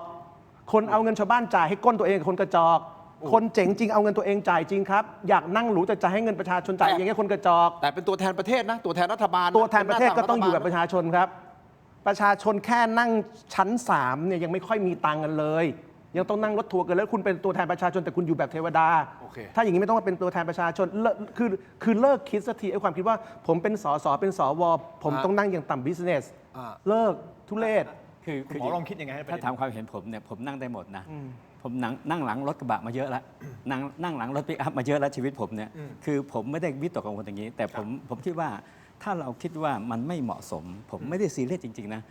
คุณก็ออกระเบียบให้ชัดเจนไปเลยว่าทั้งทุกคนทุกตำแหน่งเวลาเดินทางต้องนั่งอีโคโนมี่คลาสเท่านั้นจบเลยนะคือถ้าคิดว่าประเทศต้องไปอย่างนั้น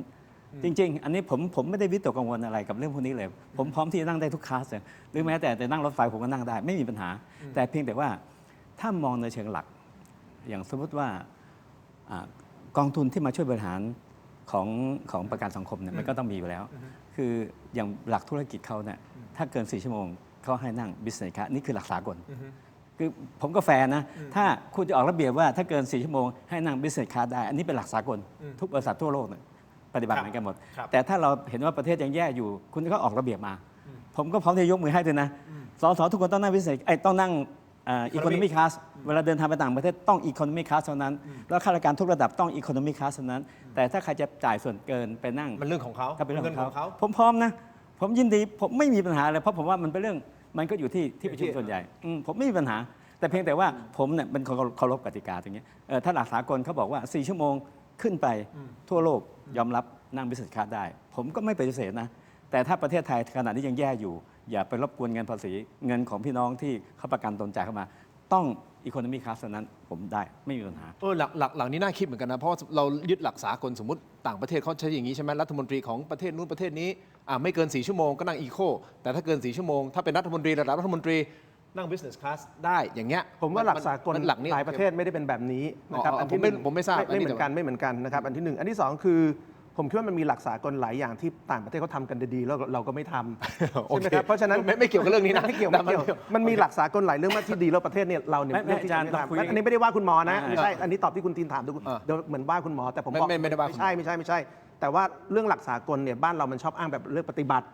นึกออกไหมครับคืออะไรถ้าเข้าทางตัวเองเนี่ยอ้างสากล แต่ถ้าไม่เข้าทางตัวเองบอกว่าอ๋อเมืองไทยมันแบบไทยๆไม่ต้องเหมือนที่อื่น เพราะฉะนั้นไม่ได้ว่าคุณหมอนะครับเดี๋ยวคุณหมอโกรธตอบที่คุณทินถามว่าผมคิดว่าเอาอย่างนี้แล้วกันเรื่องที่ควรทำเนี่ยนะครับทำเลย ไม่ต้องอ้างเรื่องสากลหรือไม่สากลเราทุกคนรู้อยู่แก่ใจผมไม่เคยเป็นสสไม่เคยเป็นสวไม่เคยเป็นปลัดไม่เคยเป็นผู้บัญชาการตำรวจแห่งชาติ ครับ แต่ถ้าถามผมนะผมไม่กล้านั่งเงินจากภาษีประชาชนขนาดนั้นว่าเอาพูดตรงๆนะสมัยเวลาผมสอนหนังสือเนี่ยนะใครเชิญผมไปต่างจังหวัดเนี่ยผมบอกเลยว่าโรงแรมที่เอาให้ผมนอนขอไม่เกิน600 บาทคนอื่นไม่เป็นอย่างนี้นะครับคนอื่นขอโรงแรม4 ดาว 5 ดาว ผมเป็นคนแบบนี้ครับผมเป็นคนที่ทุกวันนี้เวลาใครเชิญผมไปต่างจังหวัดเนี่ยนะมหาลัยไหนเชิญไปเนี่ยผมไปถึงจุดที่ผมไม่บอกกำหนดการแล้วนะเพราะผมรู้ถ้าผมบอกกำหนดการเกิดอะไรรู้ไหมครับ อะไรฮะ ต้องเอารถมารับมีคนมารับพาไปกินข้าว VIP ซึ่งจะเป็นร้านหรูของจังหวัด ทุกวันนี้มหาลัยเชิญผมไปทุกมหาลัยผมบอก อันนี้ ว่า ตรวจสอบได้ใช่ไหมที่อาจารย์พูด ได้ครับไม่มีปัญหาเลยครับถ้าใครมีเรคคอร์ดว่าผมไปไหนขอให้ไปกิน VIP ตรวจได้ครับเดี๋ยวนี้ผมถึงจุดที่ใครเชิญผมไปไหนผมไม่บอกกำหนดการแล้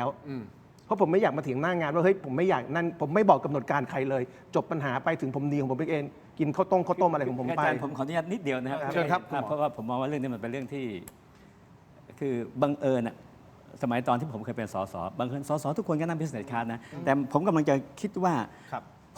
ผมเนี่ยไม่อยากให้เรามาถกเถียงไอ้เรื่องนั่งเครื่องบิน ถ้าเราประกาศไปเลยว่าประเทศไทยเนี่ยข้าราชการทุกระดับควรจะนั่งเครื่องบินอีโคโนมีคลาสเหมือนกัน คือผมก็พร้อมนะผมก็ถ้าอาจารย์คิดว่าเรื่องนี้เป็นเรื่องที่คิดว่าเป็นประโยชน์ต่อชาติบ้านเมืองมาก ผมก็พร้อมที่จะนำเสนอในสภาให้แก้กฎระเบียบของกระทรวงไปเลยว่า ชัดเจน ทุกคนต้องนั่งอีโคโนมีคลาสแล้วก็ใครอยากนั่งบิสเนสคลาสคุณก็ออนท็อปเอาคุณจ่ายส่วนต่างไป แต่เพียงแต่ว่าสิ่งที่ผมเล่าให้ฟังเนี่ยบริษัททั่วๆไปเวลาเดินทางต่างประเทศเกิน4 ชั่วโมงเขาให้นั่งบิสเนสคลาสอันนี้เล่าให้ฟังเฉ อัน ย นี้ถ้าเป็นบริษัทถ้าเป็น corporate ใช่ครับ ใช่ ถ้ามันเกิน4 ชั่วโมงบางบริษัทอาจจะตั้งเป็น6 ชั่วโมงอะไรก็ว่าไปแล้วแต่ คือผมก็เคยถามรัฐมนตรีบางคนเขาบอกว่าแหมอาจารย์ผมอายุมากแล้วเดินทางไกลมันนั่งไม่ไหว เขามีตังค์เขาจ่ายออนท็อปไปสิ ก็นั่นแหละ เนี่ยแฟร์ไง ผมโอเคเลย แล้วก็จะเรียกร้องให้ทุกฝ่ายแล้วให้ต่อไปนี้คุณต้องนั่งอีโคโนมีคลาสไปใครอยากจะนั่งบิสเนสคุณจ่ายเพิ่มไป ต้องย้ำว่าเรื่องนี้ไม่ได้มีแค่สวข้าราชการระดับสูงก็เป็นนะครับซึ่งอันนี้ผมว่ามันเป็นเรื่องค่านิยมในบ้าน คือเราเป็นสังคมที่คนที่มีตำแหน่งชอบคิดว่าการมีตำแหน่งเนี่ยเขาจะต้องได้อภิสิทธิ์บางอย่าง ซึ่งมันผิดไงจริงๆมันควรจะคิดในทางกลับกันว่ามีตำแหน่งเนี่ยอยู่ให้เหมือนประชาชนแล้วประชาชนจะนับถือคือคนที่มีตำแหน่งในบ้านเราชอบคิดว่าขอให้ดูได้อยู่แบบคนใหญ่คนโต ถ้าตำแหน่งใหญ่ต้องได้นอน5 ดาวนะครับถ้าบินเครื่องบินเนี่ยต้องไม่ต้องบินเครื่องบินโลคอสเช็คดูได้นะครับข้าราชการบ้านเราระดับสูงเนี่ยเขาไม่นั่งโลคอสเพราะมันดูกระจอกบ้านเรามันมีค่านิยมบ้าๆบอๆแบบนี้โดยไม่คิดว่าประชาชนจ่ายคือผมว่าเลิกพว แต่ ก มัน นี้ห ถึ ม ง ด เหมือนกันเปล่า ถึงเหมือนกันครับ หมายถึงว่าเครื่องบินมันก็ถึงเหมือน ถึงเหมือนกันแต่มันคือ low cost มันไม่ได้ mileage ชอบเก็บ mileage ไม่ได้ mileage มันมีอะไรแบบนี้ในคนระดับสูงเนี่ยมันไม่ได้เก็บไมล์ซึ่งไมล์เนี่ยก็ประชาชนจ่ายผมถึงถามไงว่าคนอย่างปลัดคนอย่างผบนู่นนี่แต่ละคนเงินเดือนเป็นหมื่นเป็นแสนเกษียณอายุได้เงินบำนาญ70,000 80,000ทำไมต้องมาเอาหยิ้มแม่แค่ระหว่าง low cost ไม่ low cost ยังขอเอาไม่ low cost เพื่อได้ mileage เนี่ยคุณไม่ได้จนนะแต่คุณชินกับการมีอภิสิทธิ์ชนไงแล้วพอตัดภาพมาที่กองทุนที่มีเงินสูงถึง 2.8 ล้านบาท 2.8 ล้านบาทนะครับก็คือ2 ล้าน8แสนล้านนะฮะแล้วเขาบอกเขาทำกำไรปีหนึ่งประมาณเท่าไหร่80,000 80,000 ล้านถูกไหมฮะ 70,000 80,000 ล้าน เยอะมากฟังดูเยอะนะฟังไม่เดี๋ยวก่อนฟังดูเยอะนะฮะ แต่ถ้ามาหารจริง ๆ กับกองทุนที่มันใหญ่ขนาดนี้ แล้วคุณได้กำไรประมาณ 8-8 หมื่นล้านเนี่ยมันไม่ถึง 2%ไม่ถึง 3%ขออภัย 2% กว่าๆของ2 ล้านล้านกว่าเนี่ย ใช่ ไหมฮะ อืม มันก็เลยเกิดคำถามว่าเฮ้ย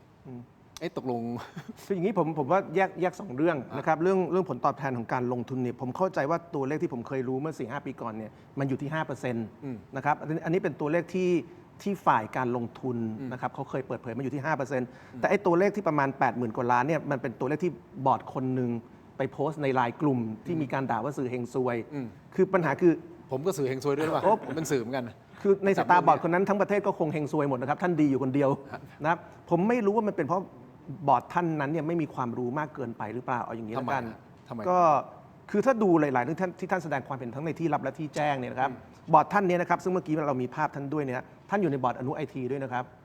บท่านอยู่ในอนุไอทีเราทราบไหมครับว่าในอนุไอทีเนี่ยบอร์ดท่านนี้เคยพูดว่ายังไงนะครับมีอนุกรรมการประกันสังคมฝ่ายไอทีท่านหนึ่งชื่อคุณแม็กซ์นะครับธีรชาติหล่อตระกูลบอกว่าคือคุณแม็กซ์เนี่ยเขาเป็นสายไอทีเป็นเนิร์ดไอทีเลยนะครับอยู่เขาทำเพจพวก Stock Radar นะครับเป็นกลุ่มทำพวกนั้นคือตัวจริง IT อ่ะ โอ้โหคือตัวท็อป ตัว ข จ อ ริ ง ง ประเทศเลย ด้าน IT เก่งเลยเนี่ยเขาก็ไปช่วยประเทศด้วยการไปเป็นบอร์ดประกันสังคมด้านไอทีเจอบอร์ดท่านเมื่อกี้ที่เราเห็นเดินไปเดินมาเนี่ยบอกว่าอนุกรรมการด้านไอทีเนี่ยไม่ควรคุยเรื่องฮาร์ดแวร์และซอฟต์แวร์คุณทินคิดดูอนุกรรมการด้านไอทีไม่ควรคุยเรื่องซอฟต์แวร์และฮาร์ดแวร์แล้วจะคุยเรื่องอะไร คุยเรื่องอะไรฮะ กระดานชนวนเหรอครับ ฮะ ดินน้ำมันเหรอครับ ฮะ สีน้ำเหรอครับสีไม้เหรอครับ ฮะ ดินสอครับ ฮะ อนุกรรมการไอทีมันต้องคุยเรื่องซอฟต์แวร์และฮาร์ดแวร์ ก็มันคือ IT ก็ อ่ะ มันคือเรื่องไอทีอ่ะแล้วเรามีอนุกรรมการแบบนี้อยู่ แล้วคนแบบนี้อยู่ทั้งอนุกรรมการไอทีอนุกรรมการการลงทุนเนี่ยผมถึงบอกครับว่าปัญหาของกองทุนประกันสังคมเนี่ยคือ เรามีคนที่มีอาชีพเป็นบอร์ด แต่ไม่ใช่บอร์ดมืออาชีพ และคนเหล่านี้ต้องการล้มการเลือกตั้งบอร์ดประกันสังคม ให้เป็นแบบที่ผู้ประกันตนหนึ่งคนเลือก ตัวแทนได้คนเดียว ทุกวันนี้ผู้ประกันตนหนึ่งคนเลือกได้ 7 คน แต่คนกลุ่มนี้อยากให้ผู้ประกันตนหนึ่งคนเลือกผู้แทนได้คนเดียว อย่างนี้คุณผู้ชมบางท่านอาจจะสงสัยเดี๋ยวจะให้คุณหมอวรงค์แสดงความคิดเห็นในเรื่องนี้ด้วยนะครับในการที่จะเลือกบอร์ดประกันสังคมของแรงงานถูกต้องไหมครับคือทั้งบอร์ดจริง ๆ ทั้งหมดประกอบไปด้วย 21 ท่าน ใช่ครับ 21 ท่านคือ 7 ท่านเนี่ยมาจาก ราชการ มาจากราชการ ในจ้าง อีก7ท่านก็คือมาจากลูกจ้าง ใช่ อีก ครับ 7ท่านมาจากนายจ้าง ใช่ครับ ซึ่งเป็นการโหวต ครับ การโหวตเนี่ยคือ1คนสามารถโหวตได้7 คน ใช่ ถูกต้องไหมฮะลงเสียงให้ 7 คนสมมติมี100 คนเนี่ยเราเลือก1 2 3 4 5 6 7อะไรก็ว่าไปเราเลือกได้ 7 คนถูกต้องไหมฮะ ใช่ เพราะฉะนั้นเวลาแรงงานเนี่ยจะเลือกเนี่ยบางทีเขาก็ต้องคุยกันเฮ้ยในบรรดา100 คนน่ะคุณหมอลงคนไหนเขาทำเพื่อเราจริง ๆวะถูกต้องไหมฮะ ใช่ เราก็อาจจะคุยกันแล้วบอกโอเคงั้นเรารวมหัวกันเราจะเลือก 7 คนนี่แหละหมายเลขนี้7 คนอันนั้นคือที่ผ่านมาหมายถึงว่ามันควรจะเป็นอย่างนั้น เพื่อให้บอร์ดเนี่ยแข็งแรงจริง ใช่ ๆ มาเป็นทีม แต่ตอนนี้เขาบอกไม่ใช่เขาจะเปลี่ยน ใช่ เพื่อให้เราเนี่ยสามารถเลือกได้แค่คนเดียว เสียงมันก็กระจายสิครับ พอเสียงกระจายเสร็จปุ๊บ มันก็อ่อนแอฮะ ก็ถูกต้องมันก็จะกลับไปสู่ยุคเดิมที่บอร์ดเนี่ยถูกแทรกแซงโดยรัฐบาลและข้าราชการ คุณหมอวรงค์ถ้าวันนี้มีอำนาจเข้ามา แก้ปัญหาของสำนักงานสังคมยังไง จะเริ่มจากตรงไหนก่อนดีกว่าผมถามเนี่ย ผมคิดว่าไอ้ สุดแล้ว ใช่ จะแก้ปัญหาสำนักงานสังคมอ่ะจะ ผมพูดถึงจากในส่วนได้หมดจริงๆ ผมไม่ได้ซีเรียสคุณจะเลือกเป็นทีม 7 คน 7 คนเบอร์หนึ่ง7 คนนี้7 คนนี้เบอร์ 3 7 คนนี้ คือผมไม่ได้ติดอะไรผมมีความรู้สึกว่าเขาคือตัวแทนของตน ครับ วิธีการเป็นแบบว่าเลือกแยกก็พวกคุณเพราะพวกคุณอยู่รายละเอียดปลีกย่อย หรือที่อาจารย์บอกจะเอา 7 คน 7 คน แล้วเข้ามาเป็นผมไม่ติดใจจริงๆ ได้หมด เพราะอะไรที่สบายของทีมผู้ประกันตนเขาต้องการแบบไหนผมได้เพราะว่าผมว่าการเมืองไม่ควรจะเข้าไปลงลึกเกินไปของผมฝ่ายการเมืองควรจะคนนโยบาย ถ้ากำหนดนโยบายสำคัญที่สุดคือโปร่งใสได้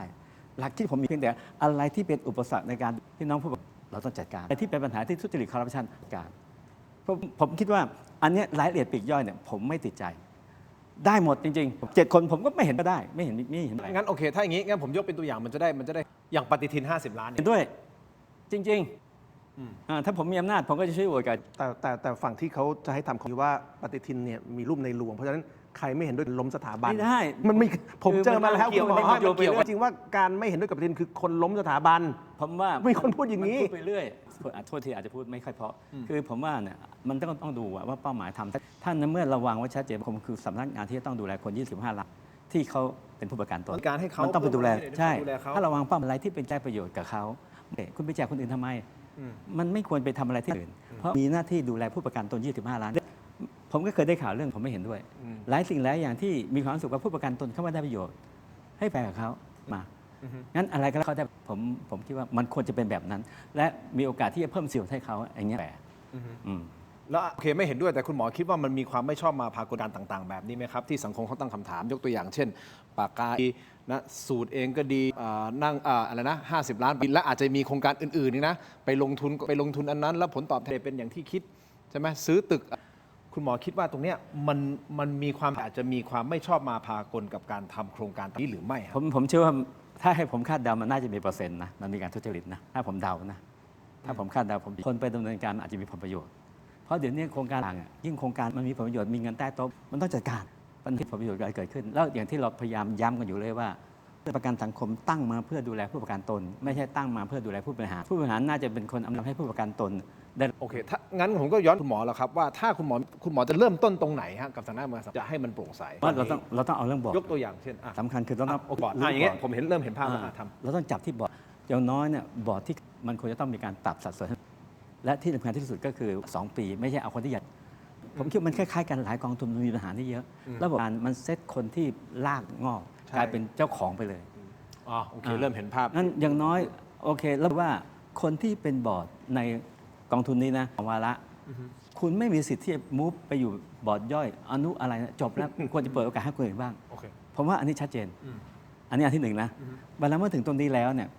คณะกรรมการประกันสังคมเท่าที่ผมดูคร่าวๆโครงสร้างใหญ่มันมีบอร์ดใหญ่แล้วก็มันจะมีบอร์ดที่เกี่ยวข้องกับการลงทุนนะฝ่ายการเมืองเนี่ยไอ้บอร์ดใหญ่ต้องไม่ไปยุ่งกับบอร์ดการลงทุนคือผมเห็นข่าวเหมือนกันว่ามีการที่จะให้ประกันสังคมขายหุ้นบริษัทน้ำมันแห่งหนึ่งจำได้ไหมแต่รายละเอียดนี่มันอาจจะไม่ถึงขนาดนั้นนะเพราะว่ามันถูกไม่เป็นไปตามเป้าหมายคุณไปยุ่งกับเขาไม่ได้ตราบใดที่การเมืองเข้าไปยุ่งเมื่อไหร่เนี่ยโดยเฉพาะบอร์ดการลงทุนมันจะเป๋ทันทีงั้นเราก็ต้องวางกฎเกณฑ์ที่ชัดเจนว่าชุดนี้เนี่ยคือชุดอิสระบอร์ดเพื่อการลงทุนต้องอิสระการตัดสินใจเพราะอย่าลืมว่าเม็ดเงินเป็นล้านเนี่ยเวลาเขามูฟทีไปลงทุนตัวไหนทีมันมีคนได้มีคนเสียหน้าที่ของพวกผมเนี่ยต้องทำตรงนี้ให้เป็นอิสระให้เขาเป็นอิสระให้ได้แล้วไม่ต้องไปพูดวายกับเขาให้เขาบริหารด้วยมืออาชีพผมว่าแค่นี้โอเคในหลักการนะมันจะทำให้รู้เลยว่าผลตอบแทนอะไรเป็นไงมันจะเป็นกฎของธรรมชาติเศรษฐกิจดีไม่ดีรีเทิร์นดีไม่ดีเป็นธรรมชาติแล้วผมยังเชื่อมั่นเรื่องความโปร่งใสเรื่องตรวจสอบได้แล้วที่สำคัญที่สุดคือมันต้องมีการตั้งองค์กรตรวจสอบกองทุนหลายๆกองทุนในประเทศไทยไม่มีการตรวจสอบจากภายนอกมันมีการตรวจสอบภายในสุดท้ายมันคือคนตัวเองตรวจสอบคนเองมันเป็นไปไม่ได้เห็นภาพอันนี้คือปัญหาฮะแล้วผมคิดว่าถ้าเป็นไปได้คือมันควรจะทำให้ประชาชนสามารถเข้าถึงข้อมูลที่ประชาชนสงสัยคุณทำอะไรคุณมีมติอะไรในประชาชนสามารถคลิกเข้าไปดูได้เท่าที่ผมทราบหลายสิ่งอย่างเข้าไม่ถึงแล้วก็แม้กระทั่งการเปิดเผยรายงานการประชุมนะครับซึ่งตามกฎหมายต้องเปิดเนี่ยบอร์ดท่านหนึ่งที่เมื่อกี้มีในคลิปเราเนี่ยบอกในที่ประชุมว่าไม่ให้เปิดถ้าเปิดแล้วเกิดมีคดีเดือดร้อนขึ้นมาบอร์ดเดือดร้อนรายงานการประชุมทุกวันนี้ตามกฎหมายต้องเปิดเผยหมดอยู่แล้วแต่บอร์ดเนี่ยไม่ให้เปิดงั้นอย่างนี้นะฮะผมฟังคุณหมอลงผมถามคุณหมอลงผมว่าผมจับใจความได้นะก็คือไปขุดรากถอนโคนเอาบอร์ดที่โปร่งใสวิธีการเลือกบอร์ดที่โปร่งใสแล้วเริ่มต้นจากตรงนั้นก่อนในการที่จะค่อยๆปรับสำนักงานประกันสังคมให้กลับมาน่าเชื่อถือได้เริ่มต้นจากตรงนี้ก่อนใช่อาจารย์ศิโรจน์เห็นด้วยหรือไม่เห็นด้วยหรือว่ามีอะไรเสริมจากที่คุณหมอลงพูดผมเห็นด้วยนะครับแล้วผมคิดว่าในการเลือกตั้งบอร์ดครั้งที่ผ่านมาเนี่ยโปร่งใสมากนะครับเพราะว่าเราได้บอร์ดซึ่งเห็นแล้วว่าเมื่อมีบอร์ดที่โปร่งใสอย่างทีมประกันสังคมก้าวหน้าเนี่ยเรื่องต่างๆที่มันถูกซุกเอาไว้เนี่ยมันระเบิดมาหมดเลยไงคือเรื่องต่างๆที่กลุ่มประกันสังคมก้าวหน้าเขาเปิดเนี่ยนะครับมันไม่ใช่เรื่องที่เพิ่งเกิดใน 2 ปีนะครับมันเกิดมาเป็น10 ปีแล้วเรื่องการบิน First Class ของรัฐมนตรีหรือปลัดเนี่ยเกิดมานานมากนะครับเรื่องการพิมพ์ปฏิทินปีละ50 ล้านเนี่ยทำมาเป็น10 ปีแล้วเรื่องการเอาเงินผู้ประกันตนไปทำเสื้อทำหมวกแจกกลุ่มสภาแรงงานทำมาเป็น10 ปีแล้วนะครับเรื่องของการไปดูงานต่างประเทศแล้วนอนโรงแรมชั้นหนึ่งทำมา10 ปีไปแล้วเพราะเรื่องอย่างนี้ทำมาตลอดดังนั้นการเลือกตั้งครั้งที่ผ่านมาผมว่าโปร่งใสแล้วถึงได้บอร์ดแบบนี้มาไล่ตรวจนะครับดังนั้นอย่าไปเปลี่ยนวิธีเลือกตั้งวันนี้การเปลี่ยนวิธีเลือกตั้งเกิดจากคนที่แพ้เลือกตั้งนะครับแล้วคนที่แพ้เลือกตั้งบอร์ดประกันสังคมเนี่ยไปเป็นสวนะครับในกลุ่มที่เรียกว่าสวสีน้ำเงินเนี่ยมีคนหนึ่งแพ้เลือกตั้งบอร์ดประกันสังคมนะครับ แล้วก็ไปเป็นสวพอไปเป็นสวปุ๊บก็เอากลุ่มที่เคยลงเลือกตั้งบัตรประกันสังคมแล้วแพ้ ซึ่งกลุ่มเหล่านั้นเนี่ยเป็นกลุ่มซึ่งผูกขาดการเป็นบอร์ดมาตลอดในยุคที่รัฐมนตรีตั้งบอร์ดคือในประเทศเราเนี่ยมีกลุ่มคนที่เป็นผูกขาดเป็นบอร์ดประกันสังคม ยุคที่ไม่มีการเลือกตั้งเนี่ยนะครับเป็นกลุ่มผู้นำแรงงานประมาณ10 คน ครับ คนเหล่านี้ปี 66 ลงเลือกตั้งแล้วแพ้ หนึ่งในนั้นไปลงสวเป็นสวสีน้ำเงินชนะได้เข้าไปอยู่ในสภา แล้วก็เอาพวกแพ้เลือกตั้งเนี่ยไปเป็นอนุกรรมการต่างๆ เพื่อแก้ไขกฎหมายนี้ แล้วสวที่รวมตัวกันโดยคนที่แพ้เลือกตั้งเนี่ยก็ยื่นร่างการแก้กฎหมายนี้ไปยังสำนักงานประกันสังคม แล้วสำนักงานประกันสังคมก็เอาร่างกฎหมายจากคนที่แพ้เลือกตั้งเนี่ยมาเป็นกรอบในการเปลี่ยนวิธีเลือกตั้ง เอาแค่นี้ก่อนคนเรียนรัฐศาสตร์ก็ต้องสงสัย คุณหมอก็อยู่ในสภาก็รู้ว่าปกติสวเนี่ยไม่ใช่หน้าที่ที่จะอยู่ดีจะไปเขียนกฎหมายเองแล้วให้ข้าราชการทำตามใช่ไหมเพราะสวไม่ได้เป็นตัวแทนประชาชน มันต้องมาจากสสฟีดไปยังสว แล้วให้สวดูว่าโอเคไหมอะไร แล้วหลังจากนั้นก็สภาจะส่งต่ออะไรก็ตามแต่กรณีนี้เนี่ยสวตั้งคนแพ้เลือกตั้งมาแก้กฎหมาย แล้วก็เอาร่างจากการแก้กฎหมายโดยคนแพ้เลือกตั้งเนี่ยส่งให้สำนักงานประกันสังคมแล้วสำนักงานประกันสังคมก็เอาร่างที่สวจัดทำโดยคนแพ้เลือกตั้งเนี่ยมาเป็นกรอบในการเปลี่ยนวิธีเลือกตั้ง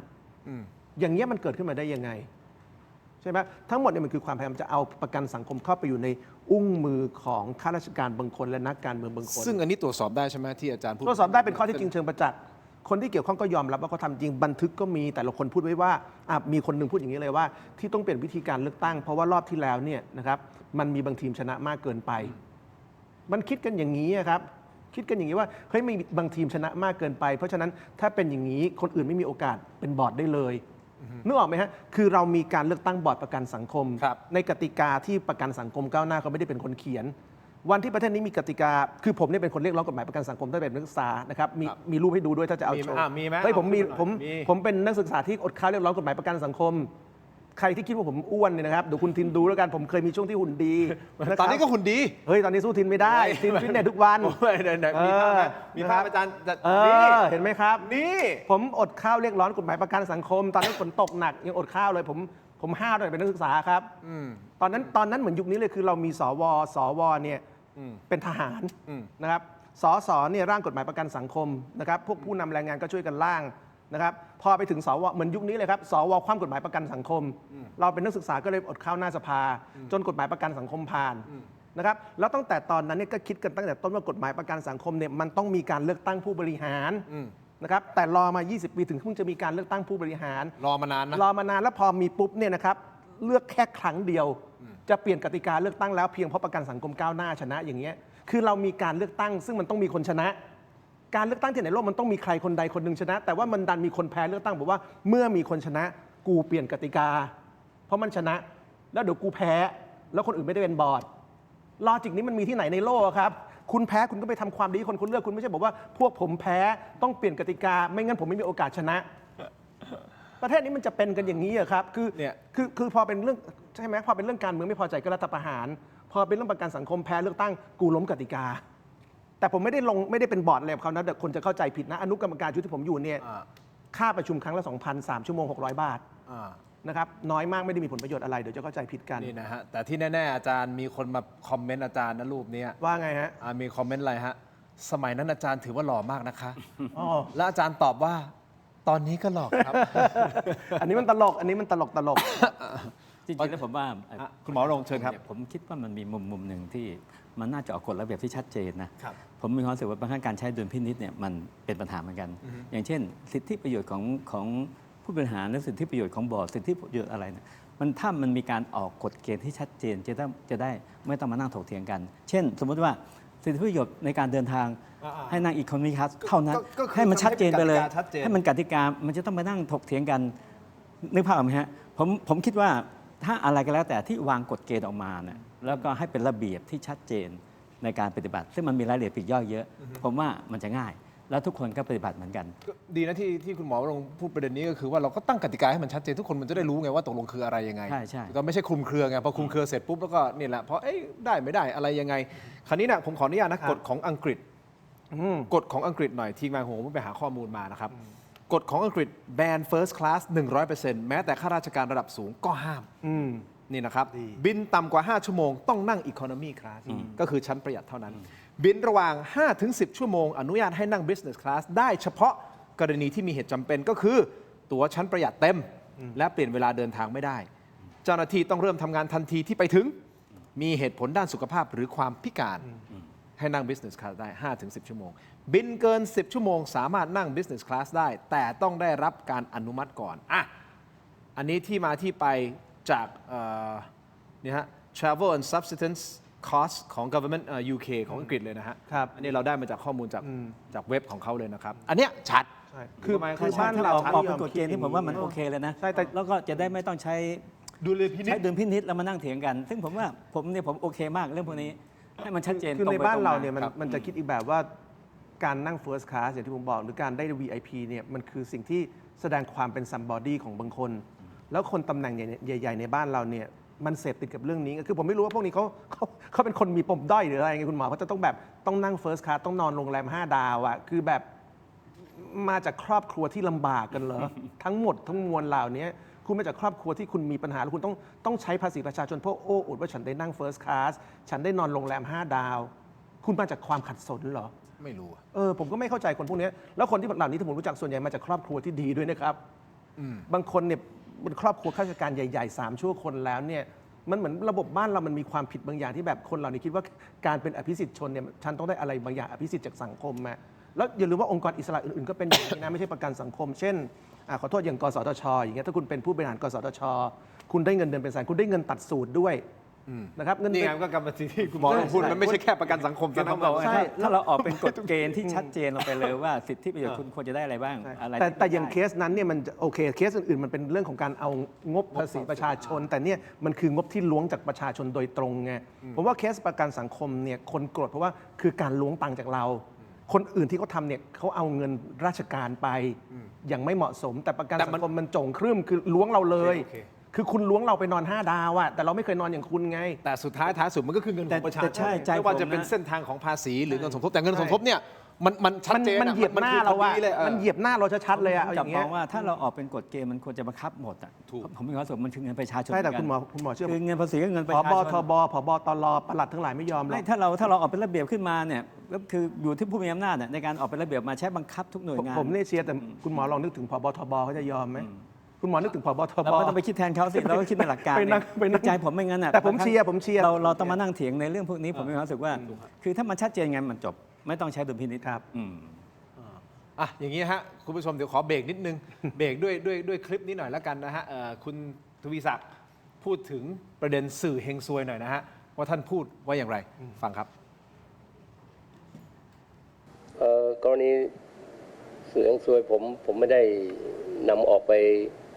สื่อที่ไหนอย่างไรนะฮะมันไม่มีนะฮะผมไม่ได้ออกจากทางผมนะฮะก็จริงๆประเด็นเหล่านี้ผมคิดว่าก็เตรียมการแถลงไว้แล้วครับเตรียมการแถลงไว้แล้วนะครับ ก็จะแจ้งให้ทราบภายในสัก 2-3 วันเนี่ยนะฮะก็จะเตรียมการให้ ก็คือสรุปนะฮะขออภัยเมื่อกี้นี้ผมเรียกทวีศักดิ์ใช่ไหม ทวีเกียรติ ทวีเกียรตินะฮะ ทวีเกียรติ ดรทวีเกียรติรองสวัสดิ์กรรมการประกันสังคมฝ่ายนายจ้างนะท่านบอกไม่ได้ออกมาจากท่านถูกไหมในประเด็นเรื่องของด่าและสื่อเฮงซวย คือผมว่าต้องแยกนะครับ คือออกจากท่านหรือเปล่าไม่รู้ แต่ที่ท่านไม่ได้ตอบคือ อันนั้นเป็นโพสต์ท่านหรือเปล่าล่ะเขาแค่มาจากแชทไลน์ใช่ไหมคือคำว่าไม่ได้ออกเนี่ยอาจจะหมายถึงท่านไม่ได้เป็นคนปล่อย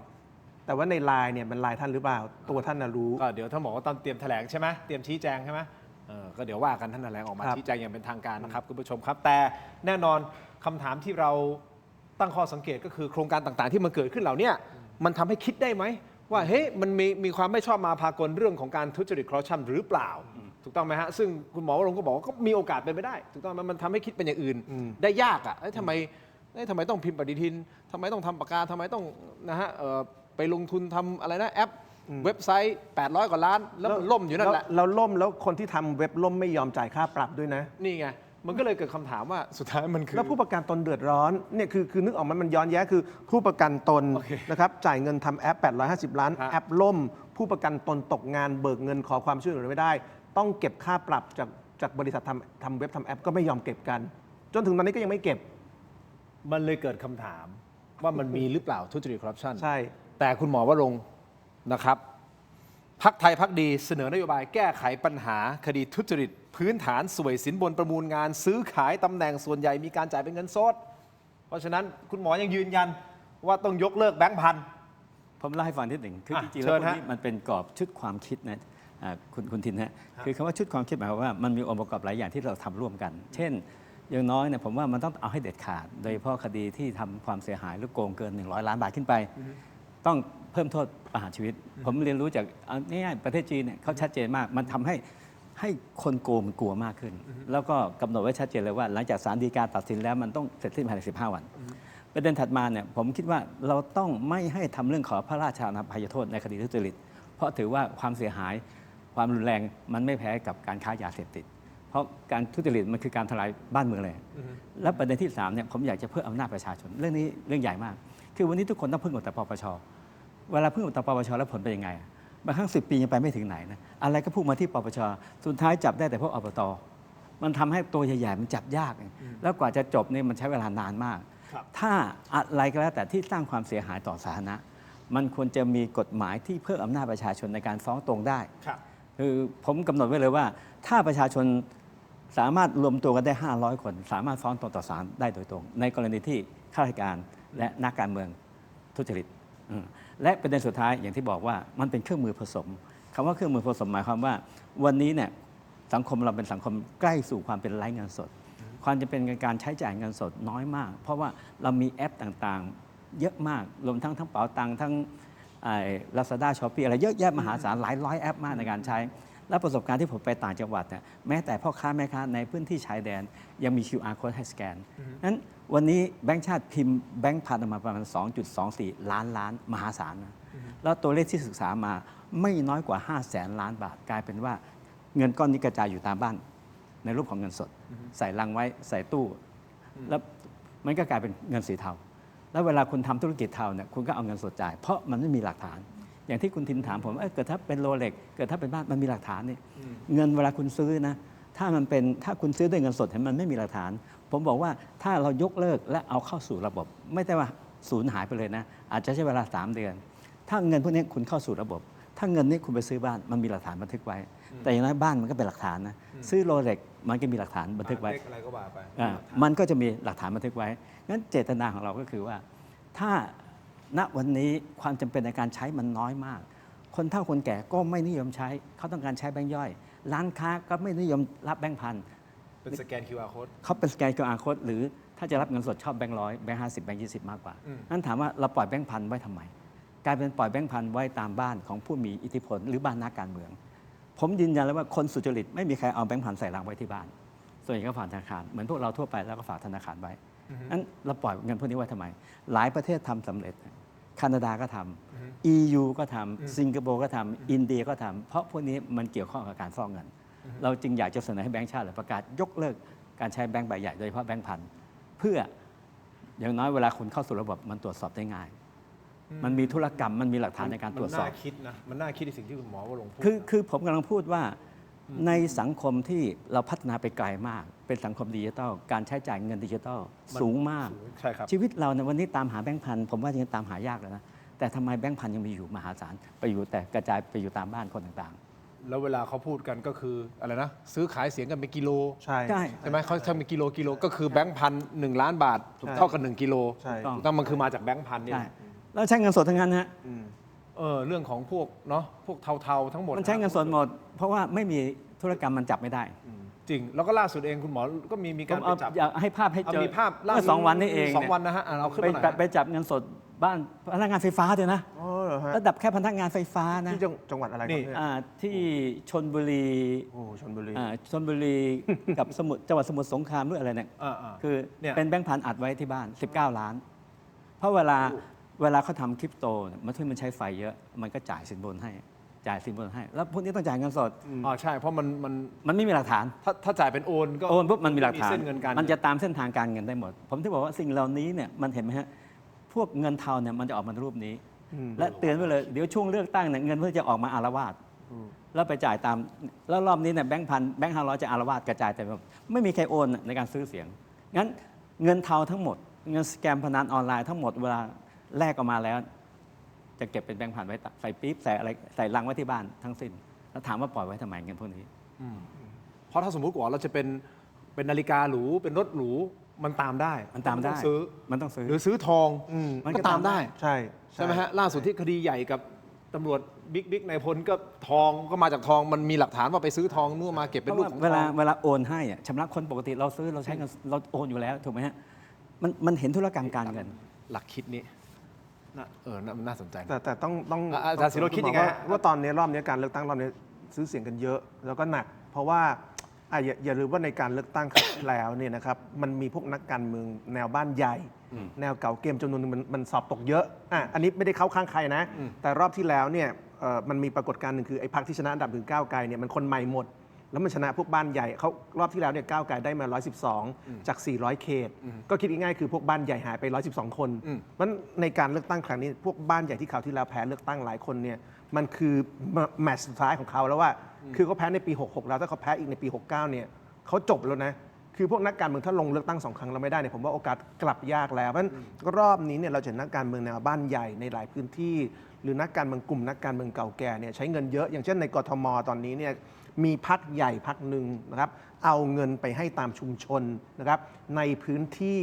ริมถนนวิภาวดีแล้วนะครับมูลค่าที่ให้ชุมชนเนี่ยอยู่ที่ชุมชนละ 500,000 บาท ให้ไปยังประธานสภาชุมชนให้ไปยังแกนนำชุมชน แล้วก็ให้ประธานสภาให้แกนนำชุมชนเนี่ยไปบริหารจัดการตามอัธยาศัย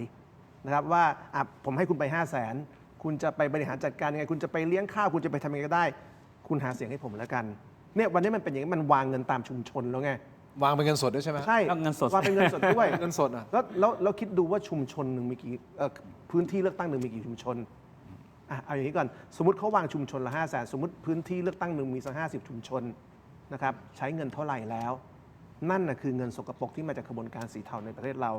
คนสะอาดเขาไม่เอาเงินมาทำเรื่องพวกนี้หรอกครับคนที่ไปตามชุมชนแล้วพี่น้องพี่ตาพี่โกพี่ช่วยผมหน่อยนะ รอบที่แล้วผมตกแล้วนะพี่ถ้ารอบนี้ผมตกอีกเนี่ย นี่นามสมมุติใช่ไหม นามสมมุตินะครับแต่คุณหมอหรือว่าคุณทินก็นึกออกใช่ไหมว่าถ้าคนมันตกรอบที่1ไปแล้วเนี่ยรอบที่2เนี่ยมันต้องสู้เต็มที่เพราะถ้ารอบนี้ตกอีกเนี่ยรอบหน้าพรรคไม่ส่งพรรคไม่ส่งก็จบอนาคตทางการเมืองไปเพราะฉะนั้นผมว่าวันนี้นะครับเท่าที่มีข้อมูลคืออย่างน้อยในกทมฝั่งวิภาวดี ชุมชนเขตวิภาวดีเนี่ยชุมชนหนึ่ง500,000 แล้ว ผมขออนุญาตกลับมานิดหนึ่งนะเรื่องแบงค์พันเพื่อให้เพราะคุณถิ่นน่าจะจำได้ว่าเลือกตั้งครั้งที่แล้วผมก็พูดเรื่องนี้ ใช่ครับ แล้วสังเกตดูว่าผมก็ยังยืนยันหลักคิดนี้มาตลอด ใช่ครับ คือเราต้องยอมรับว่าหลังจากโควิดเนี่ยประเทศเราเปลี่ยนไปเยอะมากการใช้จ่ายเงินผ่านดิจิทัลระบบดิจิทัลมันเปลี่ยนไปเยอะมากเปลี่ยนแบบที่แบบก้าวกระโดดWorld Bank หรือธนาคารโลกยังชมว่าประเทศไทยเป็นประเทศนำของโลกนะในการที่ประชาชนใช้พวกเงินดิจิทัลได้เราไปถึงหมู่บ้านชายแดนประชาชนก็ใช้นะผมไปใช้รถเขาเรียกว่ารถพุ่มพวงเอาของค่อยๆไปขายตามหมู่บ้านชาวบ้านจะสแกน QR code เลยงั้นไอการที่จะยกเลิกการใช้แบงก์ใหญ่แบงก์พันเนี่ยมันต้องสอดคล้องกับพื้นฐานของการใช้แอปหรือเงินดิจิทัลแต่ถ้าเราเร่งทำเกินไปไม่ได้ประชาชนเดือดร้อนแต่วันนี้เนี่ยสังคมไทยมันไปไกลมากในการที่ใช้ตั้งแต่ใช้แอปเป๋าตังค์หรืออะไรก็แล้วแต่ก็ว่าไปเนี่ยมันจึงทำให้วันนี้มันเหมาะสมที่จะประกาศยกเลิกการใช้แบงก์ใหญ่ แล้วผมคิดว่าสอดคล้องกับขณะนี้แบงก์ชาติเองก็มีเขาเรียกแซนด์บ็อกซ์ในการทำพวกเซ็นทรัลแบงก์ดิจิทัลเคอเรนซีก็คือเงินดิจิทัลที่แบงก์ชาติจะใช้จ่ายเพราะว่ามันจะไปด้วยกันแล้วยิ่งมาดูหยวนดิจิทัลวันนี้หยวนดิจิทัลมีดอกเบี้ยแล้วนะมันไปไกลขนาดนั้นเลยงั้นผมคิดว่ามันเป็นทิศทางของดิจิทัลที่มันจะต้องไปทำไมเราจะต้องไปผูกติดกับแบงก์เก่าๆ70-80 ปีที่แล้ววันนี้ทุกคนบอกว่าโลกมันจะไปดิจิทัลเงินเราก็ใช้ดิจิทัลแล้วทำไมเราต้องไปผูกติดกับแบงก์เก่าๆอยู่ล่ะงั้นผมถึงคิดว่าแนวทางนี้ย้ำนะครับว่าไม่สามารถปราบทุจริตคอร์รัปชันได้หมดแต่มันจะทำให้การตรวจสอบง่ายขึ้นและยึดอายัดได้ง่ายขึ้นครับผม อย่างนี้นะคุณผู้ชมครับเสริมคุณหมอลงนิดเดียวเดี๋ยวคืออาจารย์ศิโรจน์เดี๋ยวมีธุระต่อด้วยนะครับขออนุญาตนิดเดียวสั้นๆนะครับดร.มานะนิมิตมงคลซึ่งท่านเป็นนักวิชาการนะครับก็เป็นประธานองค์กรต่อต้านคอร์รัปชันนะฮะมองในเรื่องของการยกเลิกแบงค์พันที่คุณหมอวรงค์พูดนะครับบอกว่าเป็นเพียงการจัดการทางเทคนิคไม่สามารถทลายเครือข่ายเหล่านี้ได้โดยท่านเปรียบคอร์รัปชันไทยเป็นภูเขาน้ำแข็งคือสิ่งที่เราเห็นก็คือจ่ายเงินสดนี่แหละเป็นสิ่งที่เราเห็นเป็นเพียงยอดภูเขาที่โผล่พ้นน้ำแต่รากฐานจริงๆคือระบบอุปถัมภ์และเครือข่ายข้าราชการนักการเมืองที่ซับซ้อนนะฮะคือผมเห็นคอมเมนต์เข้ามาหลากหลายเหลือเกินที่ถามคุณหมอวรงค์บอกว่าบางคนก็บอกเฮ้ยเป็นแนวคิดนี่มันน่าจะต่อยอดได้นะสิ่งที่คุณหมอพูดแต่บางคนก็ถามว่าอ้าวเดี๋ยวนี้เขาใช้อะไรนะคริปโตบ้างล่ะถ้าทำเป็นรูปแบบบ้านรูปแบบรถรูปแบบทองล่ะได้หรือเปล่ามันมีวิธีการอย่างอื่นที่จะคอร์รัปชันได้ ผมตอบแทนได้นะเพราะผมตามเรื่องนี้กับอาจารย์มานะ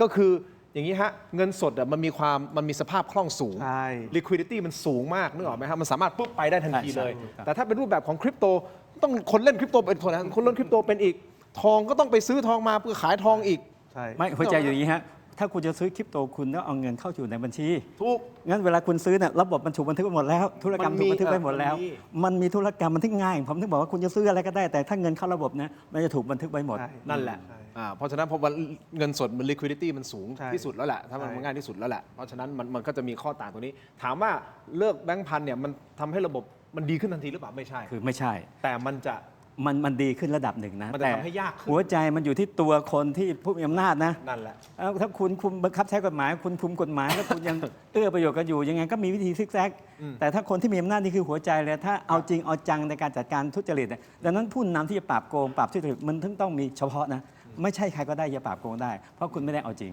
แต่เราเอาจริง อ่ะคุณผู้ชมครับ มีความเคลื่อนไหวคุณไอซ์รัชนกด้วยนะฮะในกรณีที่เดินทางไปที่จังหวัดพะเยานะฮะไปขึ้นศาลเนาะ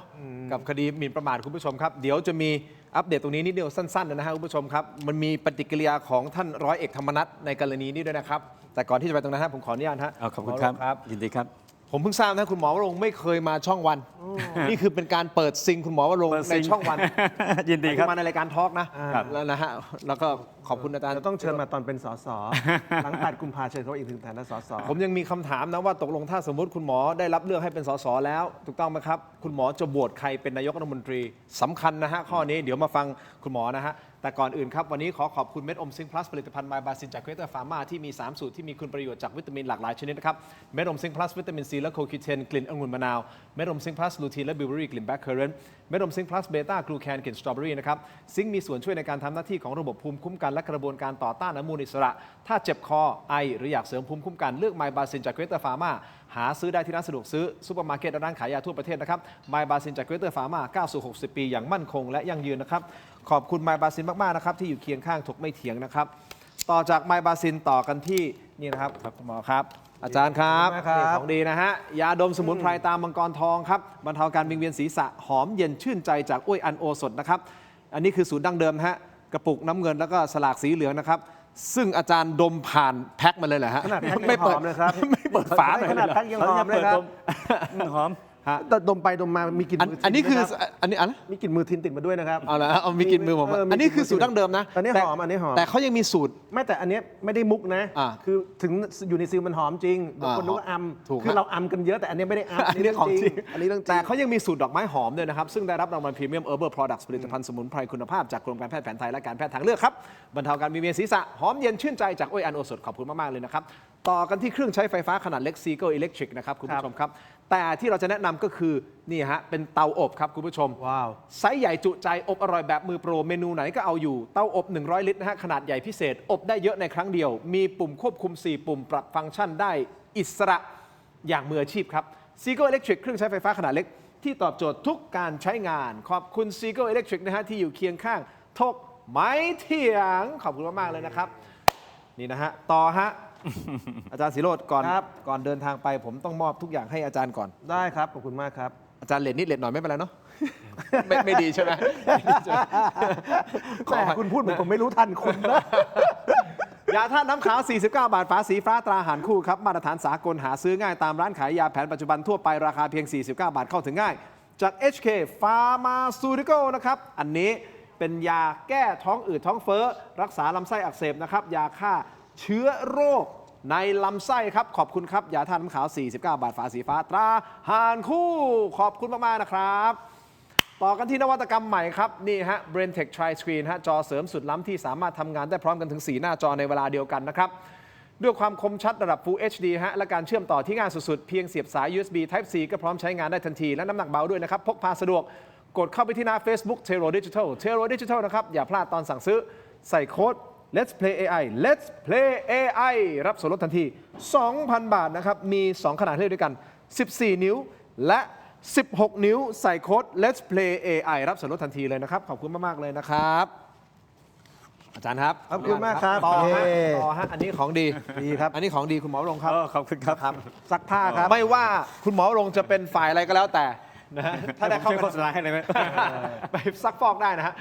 บริษัทสะดวกสะอาดปลอดภัยจำกัดคือผู้ผลิตผงซักฟอกแบรนด์ไทยแท้ที่อยู่เบื้องหลังสินค้าคุณภาพในร้านค้าชั้นนำมากมายนะครับไม่ว่าจะเป็นแบรนด์คุ้มค่าแบรนด์ Clean Action ของ 7-Eleven และ Lotus แบรนด์แชมป์ของ CJ Express นะฮะแบรนด์ Clean D ของ Big C และยังมีก้อนดับกลิ่นโถปัสสาวะชายแบรนด์ Apps ดีไซน์สวยห้องน้ำหอมนะครับสนใจสั่งซื้อหรืออยากผลิตผงซักฟอกในแบรนด์ของตัวเองติดต่อได้ทุกช่องทางนะครับที่ชื่อว่า Thai Detergent Thai Detergent นะครับขอบคุณมากครับที่อยู่เคียงข้างถกไม่เถียงนะครับสั้นๆนิดเดียวอาจารย์ ครับ อาจารย์รีบแล้วใช่ไหมฮะแป๊บเดียวขนาดนี้แล้วไหนๆก็ไหนนะ คุย ไป กัน ให้ ต่อ สุด เถอะ ไปให้สุด ไม่เอาแล้วเอาต่อเลย ต่อเลยนะ ต่อเลยไม่สนใจ คุณไอซ์ลักษณะศรีนอก ผู้สมัครสสบัญชีรายชื่อพรรคประชาชนฮะเดินทางไปที่จังหวัดพะเยาเนื่องจากต้องไปเข้าสู่กระบวนการไต่สวนมูลฟ้องในคดีหมิ่นประมาทที่ท่านร้อยเอกธรรมนัฐเป็นโจทยื่นฟ้องนะซึ่งมีทั้งกระแสต่อต้านและชื่นชมไปชมภาพกันหน่อยครับ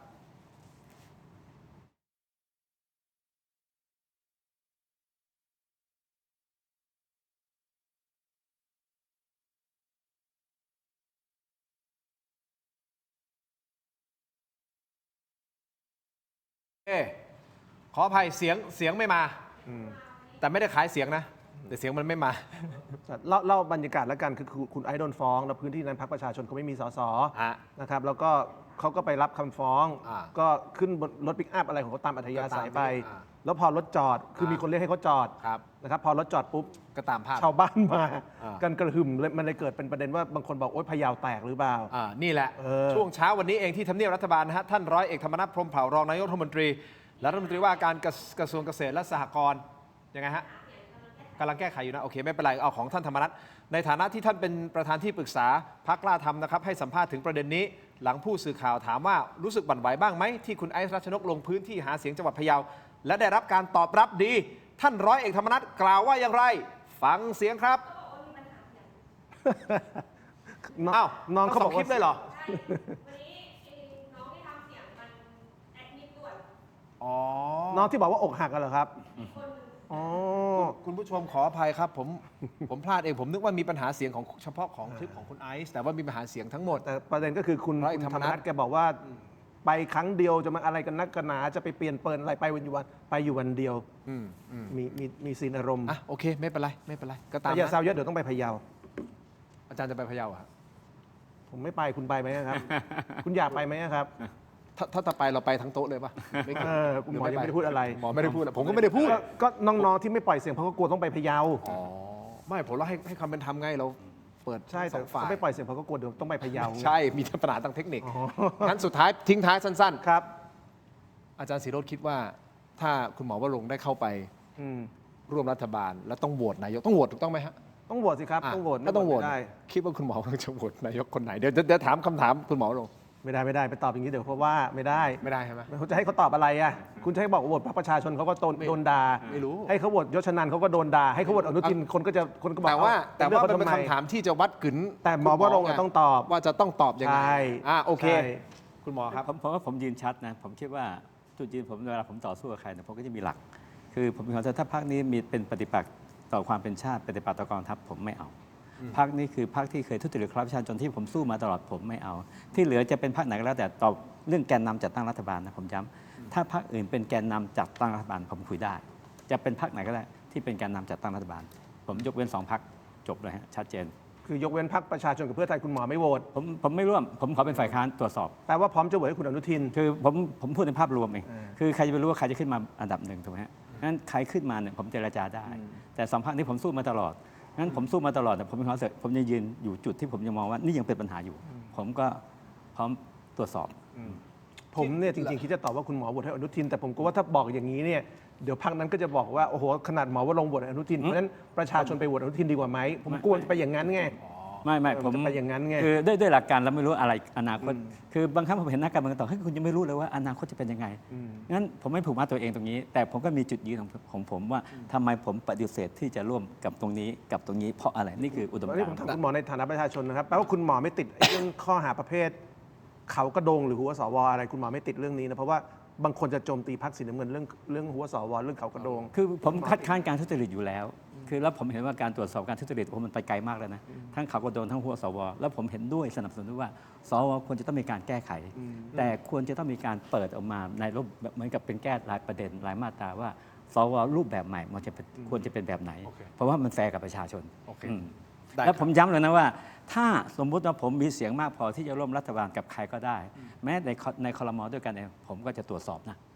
โอเค ซึ่งคุณหมอวรงค์ก็หลายปีที่ผ่านมาคุณผู้ชมคงชัดเจนนะฮะเรื่องของการปราบทุจริตคอร์รัปชันชัดเจนในประเด็นนี้นะคุณต้องปล่อยตัวอาจารย์วิโรจน์ ครับ อาจารย์ศิโรจน์แล้วนะครับ ครับ อันนี้คุณผู้ชมมาดูโหวตกันนิดนึงฮะคุณผู้ชมโหวตกันเข้ามา 9,000 เกือบ 10,000 โหวตนะฮะคุณสนใจจะกาโหวตโนหรือไม่นะครับสนใจที่ 25%ไม่สนใจที่ 69%ไม่แน่ใจที่ 6%นะฮะขอบคุณทุกท่านสำหรับการโหวตเข้ามานะครับและขอบคุณทั้งสองท่านนะฮะที่ให้เกียรติรายการถกไม่เถียงนะครับแล้วก็วันที่8ฮะอีกไม่กี่วันนะ11 วันนะคุณหมอวรงค์ครับอาจารย์ศิโรจน์ขอบคุณมาก ขอบคุณมากครับ ยินดีครับ ขอบคุณครับ สวัสดีครับ แล้ววันนี้ก็ถกไม่เถียงครับลาไปก่อนครับสวัสดีครับ